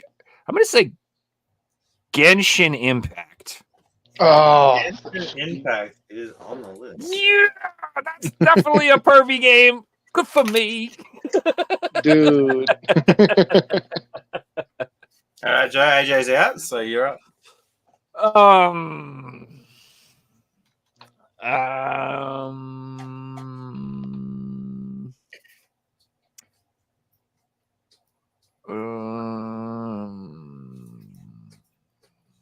Shoot, man. Resident Evil. I keep with none of the S's. I gotta think about S's for a second. What could be an S game? Smash Bros. not on the list. Ah, And Joe is now out. So I can know the final score. AJ finished on 6 points, but today's winner out on 8 points is Joe Rad. the perv master. Yeah, exactly. Joe, I'll let you have this win. You deserve this. Yes, honestly, you should be probably more proud you didn't win. Now, this might be fun or not, but I have the answers and I've got some photos. Oh no! Oh no! Oh, this Really is why we're ended up getting banned. This is why we're getting banned. So here's the full list. Fortnite out on top, Overwatch. You guys missed Atomic Hearts. Oh, I would never have guessed that. League of Legends. Oh, GTA 5 League of was there. Legends. What? I'm sorry, AJ. I ripped you off of a point. well then I guess the tie. No, you still lost by a point, though. You're 2 points behind. Oh yeah, that's right. That's right. Cyberpunk was on there. Sims 4, Street Fighter. Street Fighter. Why the hell did I think of Street Which, Fighter? Dude, right? Skyrim. Sims. Mass I knew it. Splatoon, you disgusting. Oh my god, that's awful. That's awful. That's gotta be nasty. Human, we had Among Us, Red Dead Redemption, Cuphead. Look, most of them are All just this- the most popular games, but then some of them are kind of weird. Detroit Becomes Human, really? Wow. So I have checked all the photos out. Shouldn't get banned on YouTube for this, but touch wood. Yeah. In theory. I think that is from Baldur's Gate, maybe. Atomic Heart? Baldur's Gate, maybe? No, Atomic Heart's like a Russian post-apocalypse. That's probably from Atomic Heart. They get the Actually, Russian that makes stars on their head. That looks good to me. That's Among Us. That's Among Us. Looks sus. Looks sus. Cyberpunk? Cyberpunk. I'm guessing. Call of Duty? I It's got Brazzers.com down the bottom. That's just a good time right there. Oh, it's so hard. What the fuck? Oh my god. That was Detroit. I'm going to stop showing these. No, come on, keep going, keep going. I like The Witcher and things like Yeah, that. that's fine. The Witcher's noise. Yeah. Come on, man, keep it going. These are great. Come on. Big whole podcast with these images in the background. Show. Yeah. Everyone get the chat question. I think somebody did. I think Mario did. Let's have a look. Way in the back. I think. All right. Unless he was wrong. God, that was funny, dude. Oh, dude, that was one of the best questions ever. Mario did nail chat's question. Well done, Mario. What was the answer? It was Akira Psycho Ball. Oh, So I knew there was a pinball. Kira game. Yeah. And thanks for playing, guys. That was fun. Oh yeah, That was really fun. really funny, man. Really funny. I love Akira. I just bought the 4K UHD. Dude, that movie was It's insanely not good. good as well, but yeah, Mario was first in that one. Yep. And the answer came from Twitch too, so they don't see each other's comments, you know. Yeah. Would you like to? Yeah, you guys got any pickups to show off? Sure do. I haven't got many. I'm just going through my PS1 collection like I have been for the last few shows. So today we're up to C, or we're halfway through the C game. So let's continue where we left off. I think the last series I showed was Crash Bandicoot. So we move on to another platforming series, and that is the Croc Legend of the Gobos. For me, Croc wasn't as big as like Spyro or Crash or anything. Just still a pretty fun series on PS1. Love Croc. I I'm need a to Croc play that fan. series still. Croc stan. I love Croc. And of course, can't have Croc 1 without having Croc 2. I kind of the way I collect is if a game has multiple games on the one system, I like to get them all, and that's how I like to collect myself. Oh yeah. If there's 3 games, even if one of them's terrible, I'll get all 3 of them. Yeah, 100%. Next, we have Crusaders of Might and Magic. Blood Pumping Action. Blood. I didn't know they got a PS1. That's interesting. Is it Yeah, exclusive to- I actually love the Heroes of Might and Magic series, so I'd kind of just pick this up. Is it knowing is it the ex- spec of that game? That's the is 3D. it exclusive to PAL? Possibly. Worth looking into. I can't confirm because obviously I got no idea if there's an American copy or not. Next game is Siberia. And I believe this is like a spaceship kind of like mission game where you fly around in space and destroy shit, which was really big in the 90s. So there's plenty of those games on PS1. And they were kind of fun. Like, for me as a kid, this was the most sci-tech games out there. And I have like really fun memories of like seeing video games, but then seeing games like this and being like, oh, that's the future of gaming, and that's so cool. And I remember PC, I remember being around the computer guy's shop and he's showing me this game that he's going to put on the PC. And when I got home, I tried to play it and my PC wasn't strong enough to run it. So I didn't get to like play it for like 5 years later. Oh, that's awful. Next we have Cyber Tiger. A bit of a fun golf game. That's gotta be like aged really well.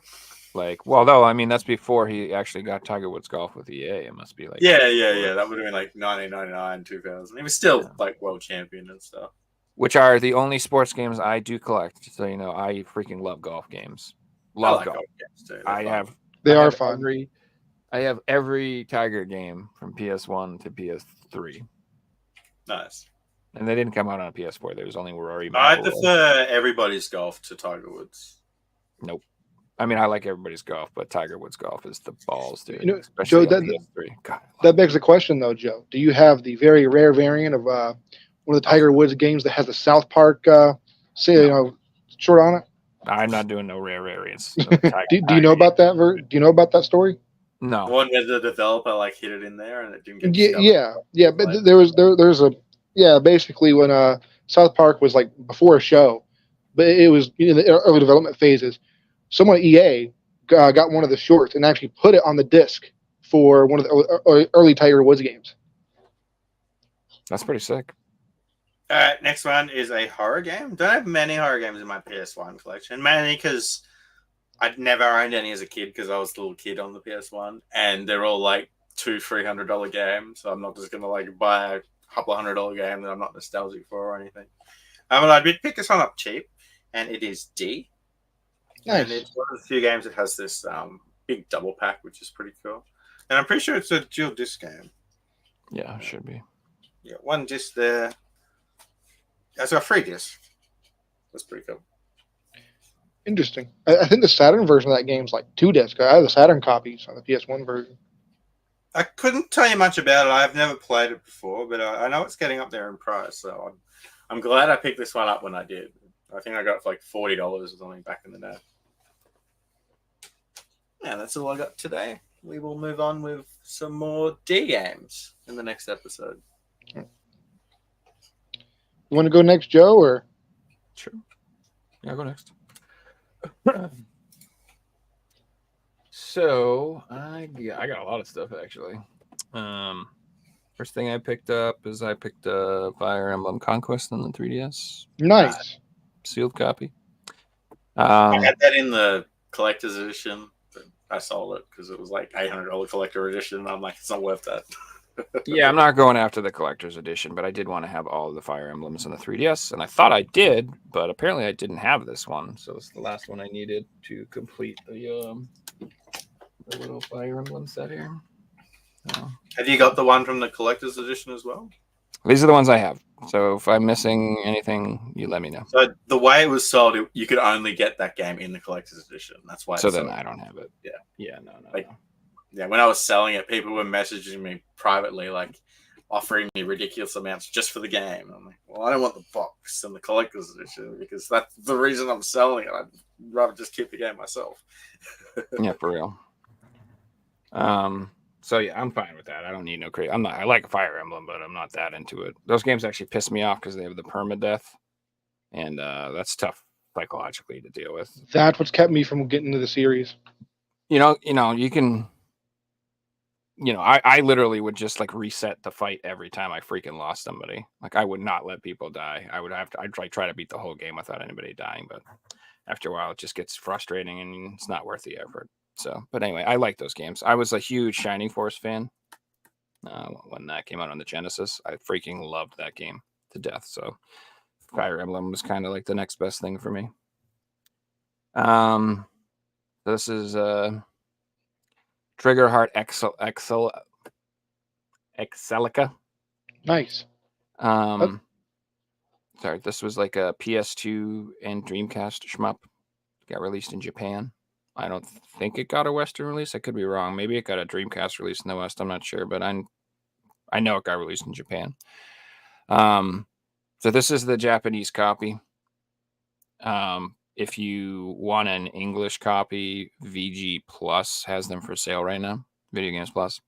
They had like a special collector's edition, 500 copies, but that's sold out right now. But they do have the standard edition if you want it. And then I believe, is it Red Art Games? I can't remember. I think it's Red Art Games, but I could be wrong. But I think there's also a PAL release for this too that you can get. So I no longer give a crap about. I just want the game. If I can play it, I can play it. So I just got the Japanese copy because it's in my hand. I don't have to wait, and I can play it, and I'm cool with that. And like I said, I don't know. I think having the Japanese games on the shelf looks cool as shit. Oh yeah. It's always Except when fun I to have need- imports. Except when I need to find a game. and I have Oh, to that's go, the word. Is it this one? Is it this one? Is it this one? Is it this one? Is it this one? Is it this one? Is it? I have Yeah. no idea. I'm not learning any of that. That's all squiggly nonsense to me. So this one I picked up is on cheap. It was on sale this week for $19.99 on Amazon, and it's $19.99 at Best Buy. Is that a sequel to the what was that game? It's not a sequel to any game. Okay. It looks like the game. Looks that like came Hot out- Shot. Yeah, it looks like Hot Shot Racing or any of those. Yeah, like that's it. Hot those, Shot Racing. but it's not. This is its own game. It's Formula Retro Racing World Tour Special Edition. It's like they even And- use the same logo and colors on the front. Yeah, it's like that vintage, like almost like Atari, I would say, vibe aesthetically, like pole position or something like that. But people have compared it to like a Sega GT or a Daytona or something like that for the gameplay. Okay. I haven't popped it open and played it yet, but it looks fun. I love arcade racing games. I absolutely freaking love arcade racing games. Like, I'm not into like super hard technical sim games that you actually have to like know how to drive. Nah, screw all that. But I do like arcade things where you can smash into the wall and flip people and shoot them off the track and go over Yeah. jumps and shoot missiles and shit. Like, I don't like realistic racing. I like goofy crap. But anyway, I'm a big fan of these games, and for $19.99, I would definitely want to play this. So it's Formula Retro Racing. This finally went on sale. I've been waiting to pick this up, but I finally did grab Nice. No. Rhapsody Marl Kingdom Chronicles. This is a release of the second and third game of the series. First time it was released in the West with English.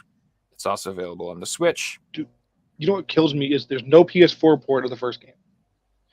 Correct. So on the first game, the only way to purchase it is you can buy the PS1 game, which goes for like $80 to $120 ish, something like that. Which I actually think I might pick the copy of that up because I don't own that on PS. I have like every other PS1 RPG. Might as well get that one too now that I own Yeah. this. But if you want to, if you care, or if you don't care, the first game did get released on the Switch in a compilation. What's called the Prinny Classics. It got released with another game, like on a compilation. Yep. And this did get released on the Switch too. This right here, so you could get all three games on the Switch if you want to. There's also a DS port of Rhapsody as well. Is that the same? Is that its own game, or is that like a? Oh No, that's not what it was. There's a tactics game on the PS2 called La Pucelle Tactics. Yeah. Now that also got a port to the That's- Switch too. That's a spin-off of this game. Yeah. Like a tactics game. Were you gonna say something else, sir?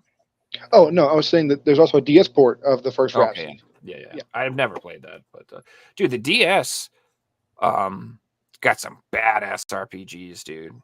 Dude. And it's region free, so it Yeah. really Yeah. got some cool stuff throughout the world. Like The ironic, it's ironic then that I can't see the DS well enough to play it, so I might just start emulating a lot of that stuff. Because that's a system I slept on. I didn't really collect for, and now that Yeah. I've kind of looked into it, oh fuck me, dude! Like the Dragon Quest games are outrageous.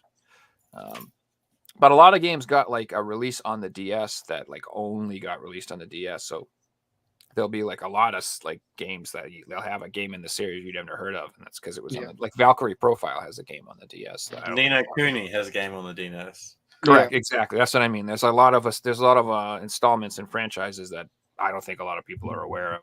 And There's like a remake of a Final Fantasy game that's 3D. It's like a 3D. It's a 3D remake of one of the 2D ones, but it's only on the DS. probably That's I cool. don't know. Like I remember like Dragon. Well, yeah. I don't want to make any of those games more expensive. Let's not talk about those. So Dragon in the name, guys. yeah. I also got Yeah. What's up, man?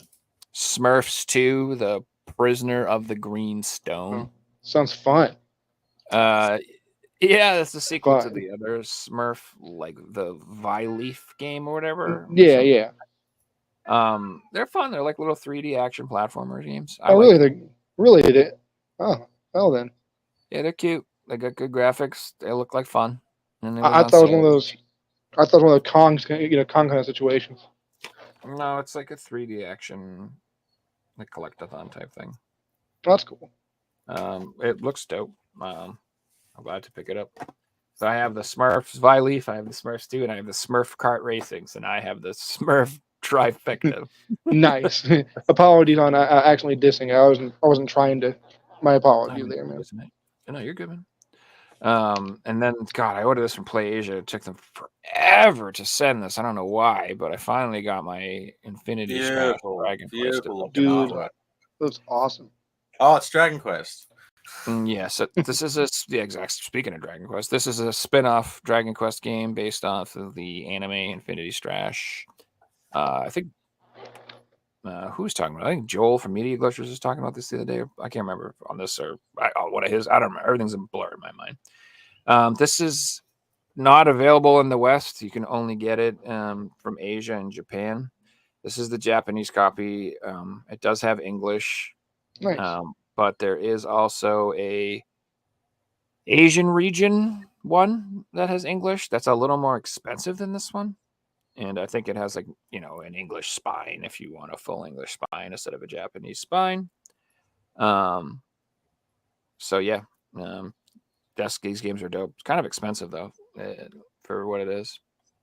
But yeah, if you like Dragon Quest, I would get it. If you like action RPGs, I would get it. If you like to collect weird regional PlayStation 4 games, I would get it because it didn't get released in the West. It's a dope game. So speaking of games that you want to wait and you just gotta wait and you just gotta wait and you just gotta wait, I finally picked up Dead Island 2. Nice. Day 1 edition. Nice. It's on sale It hasn't right even now. been out a year yet, so you really don't have to wait that long. $30, $29.99. That's my price point for most of the games. Like this has been a $70 game for like a year and a half. It's been forever, dude. That's finally dropped down. The PS2 copy, the PS4 copy, the PS5 copy are both like $30, I think. Right now, and then they probably have like collector's editions and other versions and stuff. But the Day 1 edition for $29.99, hell yeah! So I'm pretty excited to pick this up because, like I said, there's no real rush for me to get it. I personally was more of a Dead Rising fan than Dead Island. I like both of those franchises. Oh yeah, Dead Rising so much fun. Dead Rising is a blast, and Dead Island was a blast. I love Dead Island. All right, so my big pickup for the week, which this is oh no, I gotta show this off to you, right? Did I get this? No, that was from last time. All right, so this is for me some holy grail stuff. I have been after this for a really long time, and I got to give a shout out to Christian Sido, who watches the show. He hooked me up, friend from Germany, to get this game. I was having a real hard time getting this, but he finally helped me get a copy of Silver Chains on the PS4. Very nice. Nice, man. So this is like I said, this is holy grail type stuff for me. This is a PS4 horror game that only get released in Germany. So if you look in the back, it's all, Willkommen in meiner Manor. It's all in German. Silver Chains ist ein First-Person oder Exploration-Spiel. I don't know how to speak German. It plays in English, though. I don't know if it's a patch or if it's on the disc. I'm not sure, but I know it plays in English.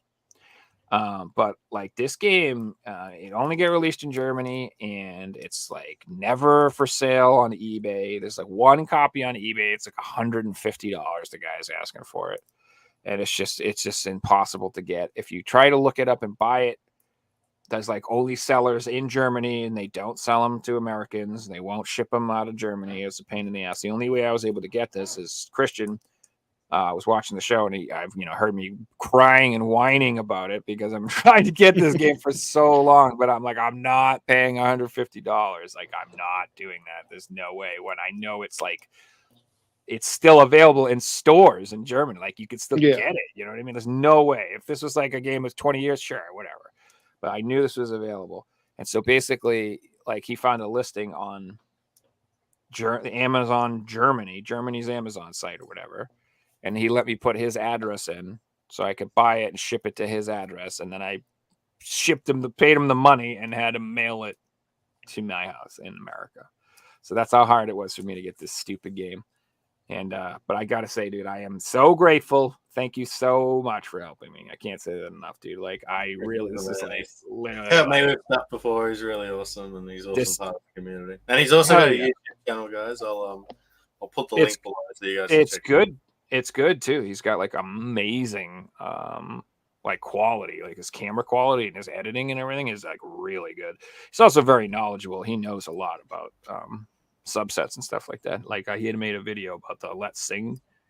Yeah, I'll just about to bring that up quickly so you guys can see it. I'll play it for like 10 seconds so you guys can get an idea of what type of content he puts out.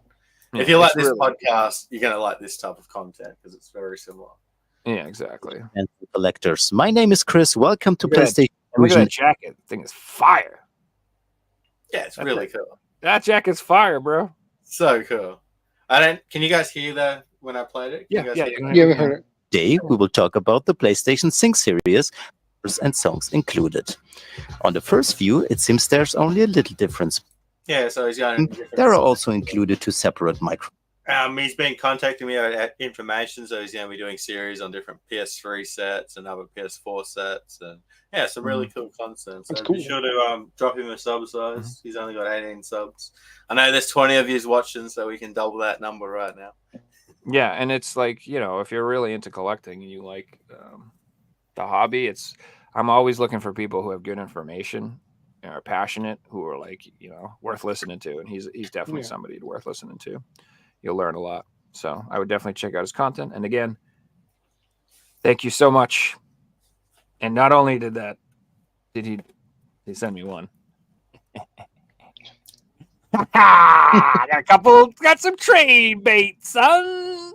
I'll be hooking up with a couple people that I know who are after this. So I know some people who already want these, so I'm going to probably have them in my possession shortly. And not only that, but just because the dude's a bro, this was literally for no reason, just for fun, because he's like surprises. He's a cool dude. He threw this in too. Ooh, oh, nice. That's 16. That's cool. He brought me. It's like a or something. Yeah, it's like a Final Fantasy 16 promo pack. That's and cool. I gotta say, I like Final Fantasy 16 overall. I got some complaints about it. I got some gripes, but one of them is not the artwork. I love the artwork, dude. Like, let me get the full screen back going. Yeah, dude. Like, dude, it's just freaking badass, bro. Like, I love that they did like the black and red color scheme, which is always badass. You can never go wrong with black and red. It just looks so sick, dude. And you know what's so funny is when I started the game, Joe Shill got the hookup. That's right. I was like, I thought the main character was kind of like a wuss. I was like, why this guy looks so wussy? What the heck? But it's because he was like a teenager, and then he grows up and he turns out to be this huge badass dude. I was like, oh, all right. The same as 15, really. You play through the demo in 15 when he's like a kid, and I'm like, is that going to be the main protagonist? And it's just the tutorial. Hell yeah! So he said that too. Pretty awesome. And then can I just randomly? I got some movies. I'm just going to show off real quick. So this is actually my favorite pickup. If you're like an old weirdo, you might know what this is. Does anyone know what this movie is? No. Yeah, I would not expect you to know what this is. This is Disney's Flight of the Navigator. This is a movie I used to watch all all the time when I was a little kid, and it's Joe- like, what's up? You Sorry. like this? Dude, I've not seen that movie in like 15 years. That unlocked a core memory I forgot about. Yeah, it's I haven't seen it in a long time, and I remember loving it, and I want to watch it again. I haven't seen it in maybe over a decade, but just remember it's like a fun little sci-fi movie where this kid finds an alien spaceship, and the alien, which is this robot thing, this thing right here, it's voiced by Pee Wee Herman. So that alone is worth the price of admission. I love Pee Wee Herman. I thought he was amazing, and yeah, I don't know. And I guess this is part of like some Disney movie club. I guess these are kind of collectible, I suppose. Like you had to be part of this club to get these. Like they weren't available in like regular stores or some shit like that. Okay. I don't know a lot about it. Maybe someone can tell me I'm wrong. I have no idea. But either way, I'm pretty happy to get that. Nice. Oh, in regard, sorry, do what's up? you mind if I ask you a question about a movie real quick, Joe? Yeah, so Sorry, in regards to Disney films, have you ever seen an old 70s era Disney flick no one remembers? It's called The Cat from Outer Space. I don't remember that one. Dude, it's not good, but it's enjoyable. It's about a cat. It's about this alien named Jake who takes the form of a cat, and it's basically about him trying to talk to this, I believe it's a military dude, into getting his UFO back into space and taking him back to his home planet. It is all sorts of absurd.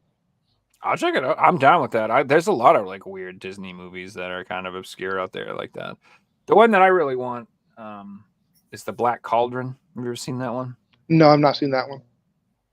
So The Black Cauldron was like a Disney movie that I think it was either the 70s or the 80s it came out. I think it was the 80s. And it was kind of like a more like a fantasy based one, like swords and sorcery type thing. Yeah. But it got like banned because it had like a scene in it that kids thought was scary. So it has some like monsters or something, and then a lot of kids complain that it was scary. So it's like been like they don't show it often. It's like one of those like taboo Disney flicks they don't really talk about anymore. But it's called The Black Cauldron, and I loved it when I was a little kid. So I've been meaning to get that. But again, I haven't seen it since I was 9, so I have no idea if it's actually good. I know this movie's good. I've seen it since I was a kid. I just haven't seen it in a while, but it's dope. It's like that. You watched it as a little kid. Was it good, or were you just a little kid watching things? Exactly. Well, you know, It's 100% true. Andy sent me a message the other night, and he's like, he's got a little kid. He's like 3 years old, and he's like, my son wouldn't go to sleep. He just wanted to watch YouTube. And he sent me the video he got him to watch. It was paint drying, and he was happy to watch paint drying. So he didn't know what he wanted. He just knew he wanted to watch something. And he's like, he was asleep in 5 minutes at work at Charm. Yeah, dude. This oh wow, this is actually more damage than I thought. I should probably return this now that I look at it. The whole plastic's peeling off of it. Anyway, I got this too. The Adventures of Briscoe County Jr. Oh, nice. You have any idea what this is? No. Okay. Is that on So this is DVD. It's not Blu-ray. It's not 4K. This is a DVD because it's like that old and nobody buys this shit. So basically, this is Bruce Campbell from Evil Dead. I'm assuming you guys are familiar with Evil Dead and Army of Darkness. It's like my favorite thing in the world. Yeah. This was like a television series he did in the 90s, and it's a southern sci-fi like western adventure. Don't really know how to describe it. Like he's a cowboy, but he's like after like these like alien artifacts or some shit, or like orbs or something like that. I honestly don't really remember it that well, other than it's hilarious and it's got Bruce Campbell in it, so that's really all that matters. But I think I'm gonna return it because I just realized I didn't even notice this, but like now that I like opened it, like this is all fucking. I didn't notice this until right now, so I think I'm actually gonna have to return this. It's not the seal. That's the actual. Yeah. Yeah, that's all fucked up. So that's gonna have to go back. And then, real quick, I'm not going to talk about these much, but I did pick up the 2 Hellboys too. Nice. These are on sale for super cheap, and I like these movies, even though Ron Perlman is a stupid human piece of garbage. They can't go wrong with a 4K Ultra HD Blu-ray, you know. Yeah, and those movies are dope. So, we both did it, Figsy. All right. Before I go into my pickups, can I actually show something 2 things for my collection I really have been wanting to show for a little while. Yeah, man. All right. So was it? I can't remember. Figsy Joe, did I ever show you guys the autograph Final Fantasy game that I have? Possibly. Like, we see so much stuff on here that we won't remember until we see it. Okay. Do you mind if I go grab that real quick? No, Yeah, go for it. All right. Give me 1 second here. not a problem.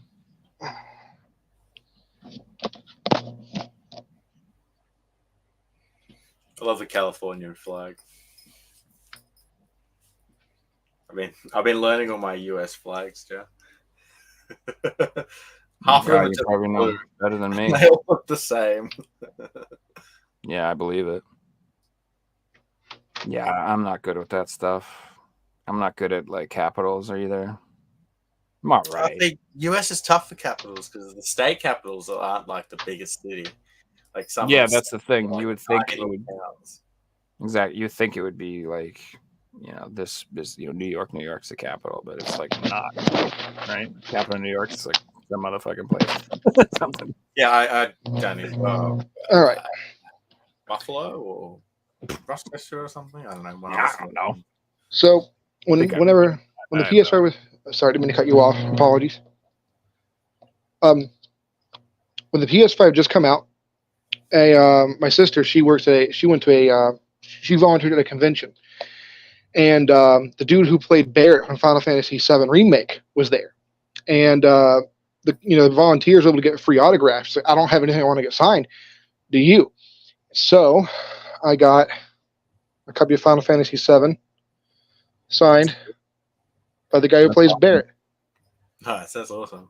That's badass, dude. And I'm surprised at how much this game's going for on eBay. I don't think I've seen that or not. This is like a. I was this just is like gonna say that game's already worth a lot of money. Just the Yeah. game. So I just thought that was a really cool thing. And the other cool thing in my collection I've really wanted to show for a while. Had to give me just 1 second here. It's PS2. Yes, PS2 game. One of my holy grails I bought a while back. But Xenosaga 3.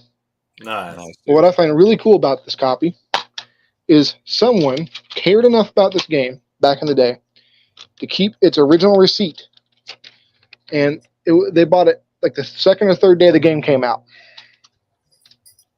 That's always cool, dude.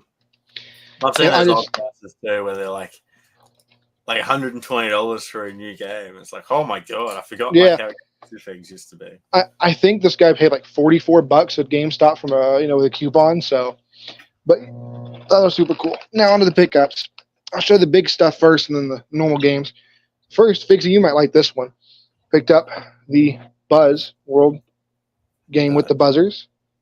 Nice. Box is a bit banged up, but It's actually so Funny- much fun to play it with the buttons. Yeah. that's the funniest thing. I actually didn't buy this for the collection. Where I just moved in to the whole place with my my partner and their grandparents and stuff. They don't like video games, but they like trivia. So I figured, well, this was on sale at a local shop for like $30-$40. So I was like, yeah, why not? So, and we Yeah, actually we do what? Sorry, go ahead. I love party games like that, trivia Yeah, games. yeah. I usually always pick up like the Wheel of Fortune and Jeopardy that come out every time there's a system because like those are fun. Yeah, Like, to be a millionaire, like I'm gonna pick that up for PS5. Dude, 'cause it they sounds- played it. They played it so much. Like me as they were playing it so much with their grandkids that like I was debating on buying them a freaking PS3 just to just so I wouldn't have to keep bringing mine over. Oh, And I picked no. Oh, up nice, this, dude. the Project Nice, Diva brother. controller. I don't know, Yeah. is it in shot? Oh yeah. So very happy to have that. And this Yeah, I thing, have I do what, Joe? I have that one too. Yeah. All right, so one more big, like sizable item. I bought this a while back. A PC Engine Duo. Nice. This dude. thing's been not region modded, but recapped and RGB modded. Badass. I Now, like that, the white one too. yeah. It's Now cool. onto the games. So should I show the PS3 stuff first or the other stuff first? Because I got a lot of PS3 at this time. Oh, whatever. your heart desires. All right, I guess I'll go PS3 first. So I already had a copy of this, but my copy was all sorts of screwed up. So I went ahead and bought this upgrade only because of how cheap it was. Picked up Web of Shadows. Picked up Nice. I picked up a PAL copy there. The I think it's Spanish artwork here. and the price I paid for it. Oh, you can see that or not? $50. Not bad. I was Yeah, even a power astonished. copy's worth double that. So Yeah. good price. This was I wasn't going to pick this up, but whenever Spec Ops, whenever it went up in price, I was being a filthy reseller, and I bought all 3 copies the store had. And this was here, and it had been there for months. I was like, when I saw these Spec Ops, I didn't sell them for what they were. I think I sold them for like 35, 40 each. But whatever this has been for months. I said, well, you know what? My copy of Spec Ops I'm selling is going to cover for this. So I went ahead and got that as an upgrade. And you sold the other one? I already sold that one too. So Yeah. a local game shop, I showed them the condition issues, and they popped it in, it played. So they're like, well, we're going to give you, they gave me $60 for it in trade. So I think for $50, I can't complain on that one. Now, moving on to the next one. This one's sealed, which it bums me out because the disc is rattling, unfortunately. Saint Seiya Sanctuary Battle. This is the Region 3 copy, which is a bit odd. You can pop those discs back in. There's some really good YouTube guides on how to do it. I know. I'm just too paranoid. I'm too paranoid, So next PS3 thing we picked up here. This was on my want list for ages, and not because it was expensive. Just I never saw it locally, and that is the 2K Games, the Rogues and Outlaws collection. Yeah, Nice. one. And I just love the case. I saw it on eBay for like $25, so I had to pull the Well, trigger it's got- there.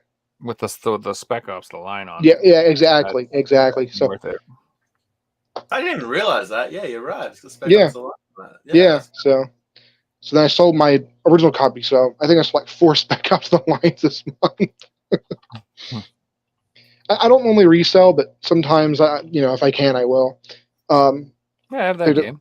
Yeah, I picked up Vampire Reign Altered Species, and unfortunately, I bought this from eBay knowing that there's a sticker here, but I thought it was not stuck to the artwork itself. But Yeah, they always do that. Those stupid GameStop. Yeah. Have you given it a try to take it off? not It'll, yet. it'll tear it. Don't do Yeah. it. Well, how? But- Well, because they're older now. What I'll do is I'll take them out. I'll Yeah, just put the artwork flat, and sometimes they're that old that the sticker just pops out because the glue's like completely gone at this point. then I'll try it. But I mean, aside from that, this is like a beautiful condition copy, and it even comes with the poster. Oh, nice. Which- one. That's cool. A lovely game, that one. Like the case and the manual and the artwork's really nice on it. Yeah. So I've been getting a lot more into survival horror recently. So I picked up Resident Evil Operation Raccoon City, Nice one. and I picked up another PS3 heavy hitter here, Star Wars: The Force Unleashed Ultimate Sith Edition, the Steelbook version. Lovely condition Cool. too. Yeah, better. and it has the Darth Maul lithograph thing. This one, it sucks I had to rebuy this. My last copy I bought years ago for like $10 at a GameStop, but unfortunately, unfortunately when I went to play it recently, it was dead, so I had to rebuy it. Ah, that's Through that game Heroes. This is better condition than one I used to have, so and picked up a common, but one I didn't have yet, which was weird. Diablo 3. nice. So I'm trying to get That's every the best to pick up because it's got all Yeah. the DLC and everything included. Yeah. And then I picked up these last 2 PS3 pickups. They were some of my want list for ages. I mean, absolute ages. So I'll show you the lesser of the 2. I mean, in regards to how much I wanted them. The first one was Metal Gear Solid Legacy Collection. Nice. I kept telling myself, it's on sale for $30. I'll buy it when it's 25. Never happened. And then it shot up. But a buddy of mine sold me his entire game collection, and this was one of those. So I just want to add with that, some of the games are download codes. So yeah, it's maybe first- very being used. I think it's the first one in VR missions, right? Yep. Um, And then some of unfortunately, them, to access them, you go on the disc and they don't say that they're on the disc, and then you Yeah. find the games on there. And yeah, it's a bit of a mess there. But and then the PS3 game, so happy to finally get a copy of. The Sky Triple Play Collection. Nice. This has eluded me since I started getting into PS3 collecting in like 2017, 2018. wow, I'm surprised by that. It's a common PAL game, or at least It's not in the States. I mean, I saw one of these new at GameStop when it first came out. I'll wait, and I just never saw it again. Now, moving on. Should I do the non-PlayStation stuff next? Yeah, I think I'll do some more. I think I'll change up and do some non-PlayStation. So I bought the PC Engine, and with that, I needed some games to go with it. So I'll show off what I got. I'll show off the non-CD-ROM games first. But I got first one I got here was a Pack-In with the Machine, and that was just a tennis game. I don't know the name of it.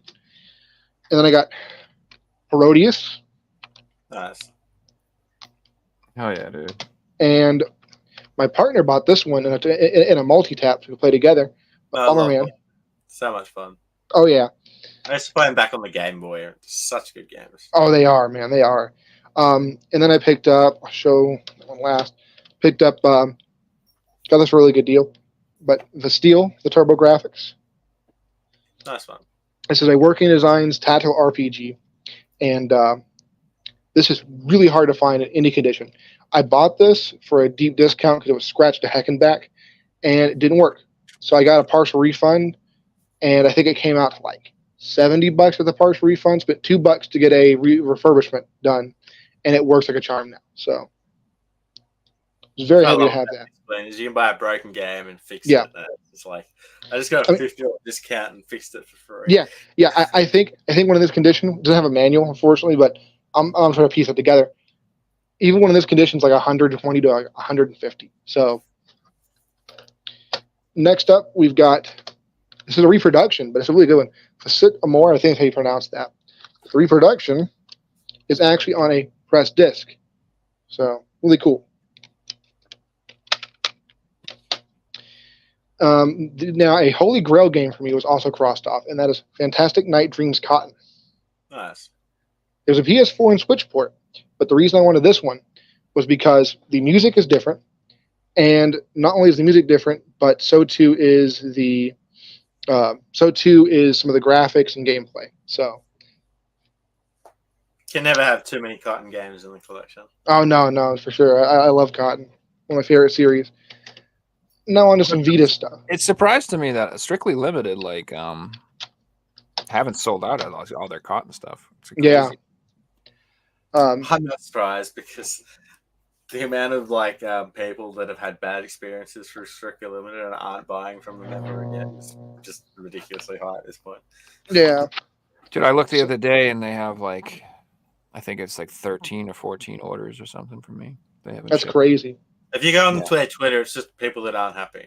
Yeah, Well, if they're getting to the first press, it's once you start it's been almost 2 years since you ordered something and they haven't shipped. That's when people start to get really angry. That's a Yeah. lot. And they came out with a statement saying, "Look, everything's coming soon." Blah, blah, blah. Look, at this point, you need to give people their games. Sorry. Yeah. Yeah.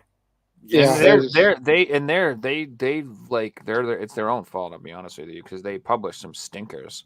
yeah, There was a while there where I even said something on their Twitter. I'm just like, why are these games so terrible? Why are you putting out such terrible games? These are really niche indie games that I'm like, dude, I don't know anybody who would buy these. What are you thinking? Just Yeah. freaking put out shmups in arcade games, for God's sake. It's just making exactly. people are buying them. We'll just keep printing money, and these games will be They like work. 99 cents on Steam. That's what I'm saying. Well, did it work if people aren't ordering their good games now? Exactly. A new company could come out with Cotton games and sell out. Oh, yeah. A shit company. So Mhm. I'll never spend another cent through them again. So I don't feel that way yet. But Yeah.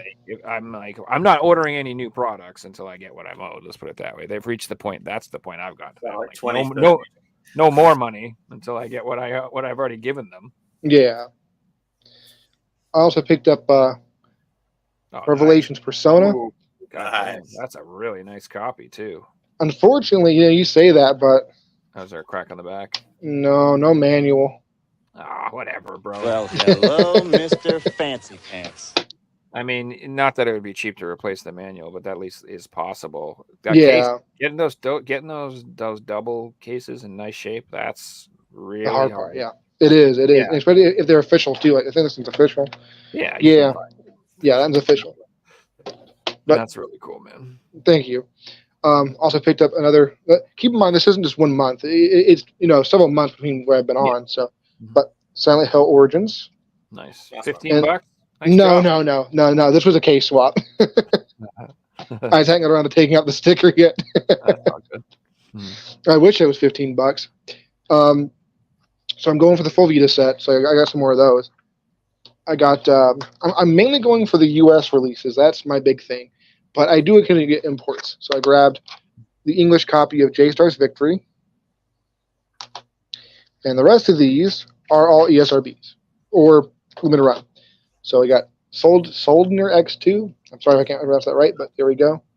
Yeah, I've never That was been one of quite the first titles, sure how to say that. Soldner. Yeah, and, I'm not sure. yeah, and this is the limited run release as opposed to the Play Asia release. There you go. I also grabbed the Zero Time Dilemma. Which one do I have? Now I'm curious. I had that Vita game. I sold it at one point. And I grabbed this one is Bit Trip presents Runner 2. So Oh, I have a hole punch limited run. I just realized for that Soldner game. yeah, Oh no! I grabbed Grand Kingdom. That was that limited run. No, this was an NIS America. Oh, okay. I was going to say that could a retail release over here. And the last one I got, I love my fan servicey anime weeb games. So got Valkyrie Drive. Nice. Well, the Vita's the perfect system for that genre, you know. Oh yeah, for sure. I have all the Surin Kagras and stuff. This one I wanted to check out for a while, so glad to add that. So that's all my pickups. So Nice, one. dude. Good stuff, brother. thank you. The Persona was fire, man. I'm telling you. That's Yeah, expensive. well, That game yeah. is like $300 Dude, now. Thankfully, I traded a bunch of PS4 stuff for it because I got out of PS4 and 5 for the most part because my darn PS5 kept scratching up discs. I bought two of them, and it's still doing that. So, yeah. That's Well, it's been a annoying. really fun episode, guys. Oh yeah. They had a dark start. They had a funny quiz. Yeah.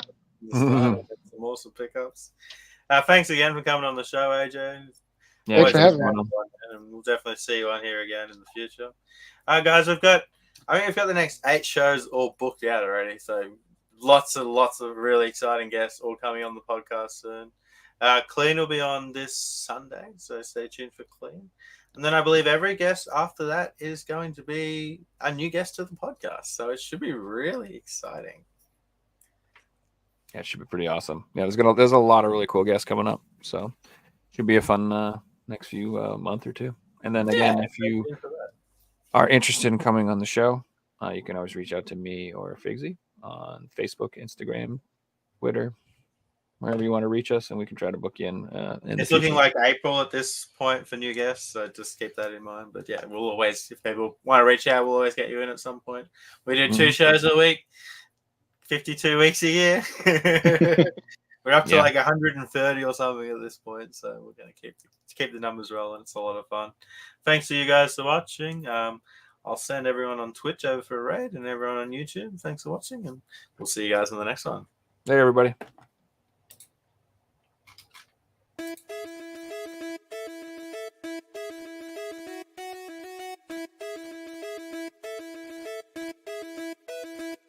You found the coolest place to be, the PlayStation Collecting Center. Come on, won't you stay with me? Welcome to the show. Gather round the boys and girls, collectors from around the world. They'll show the people what they need to know.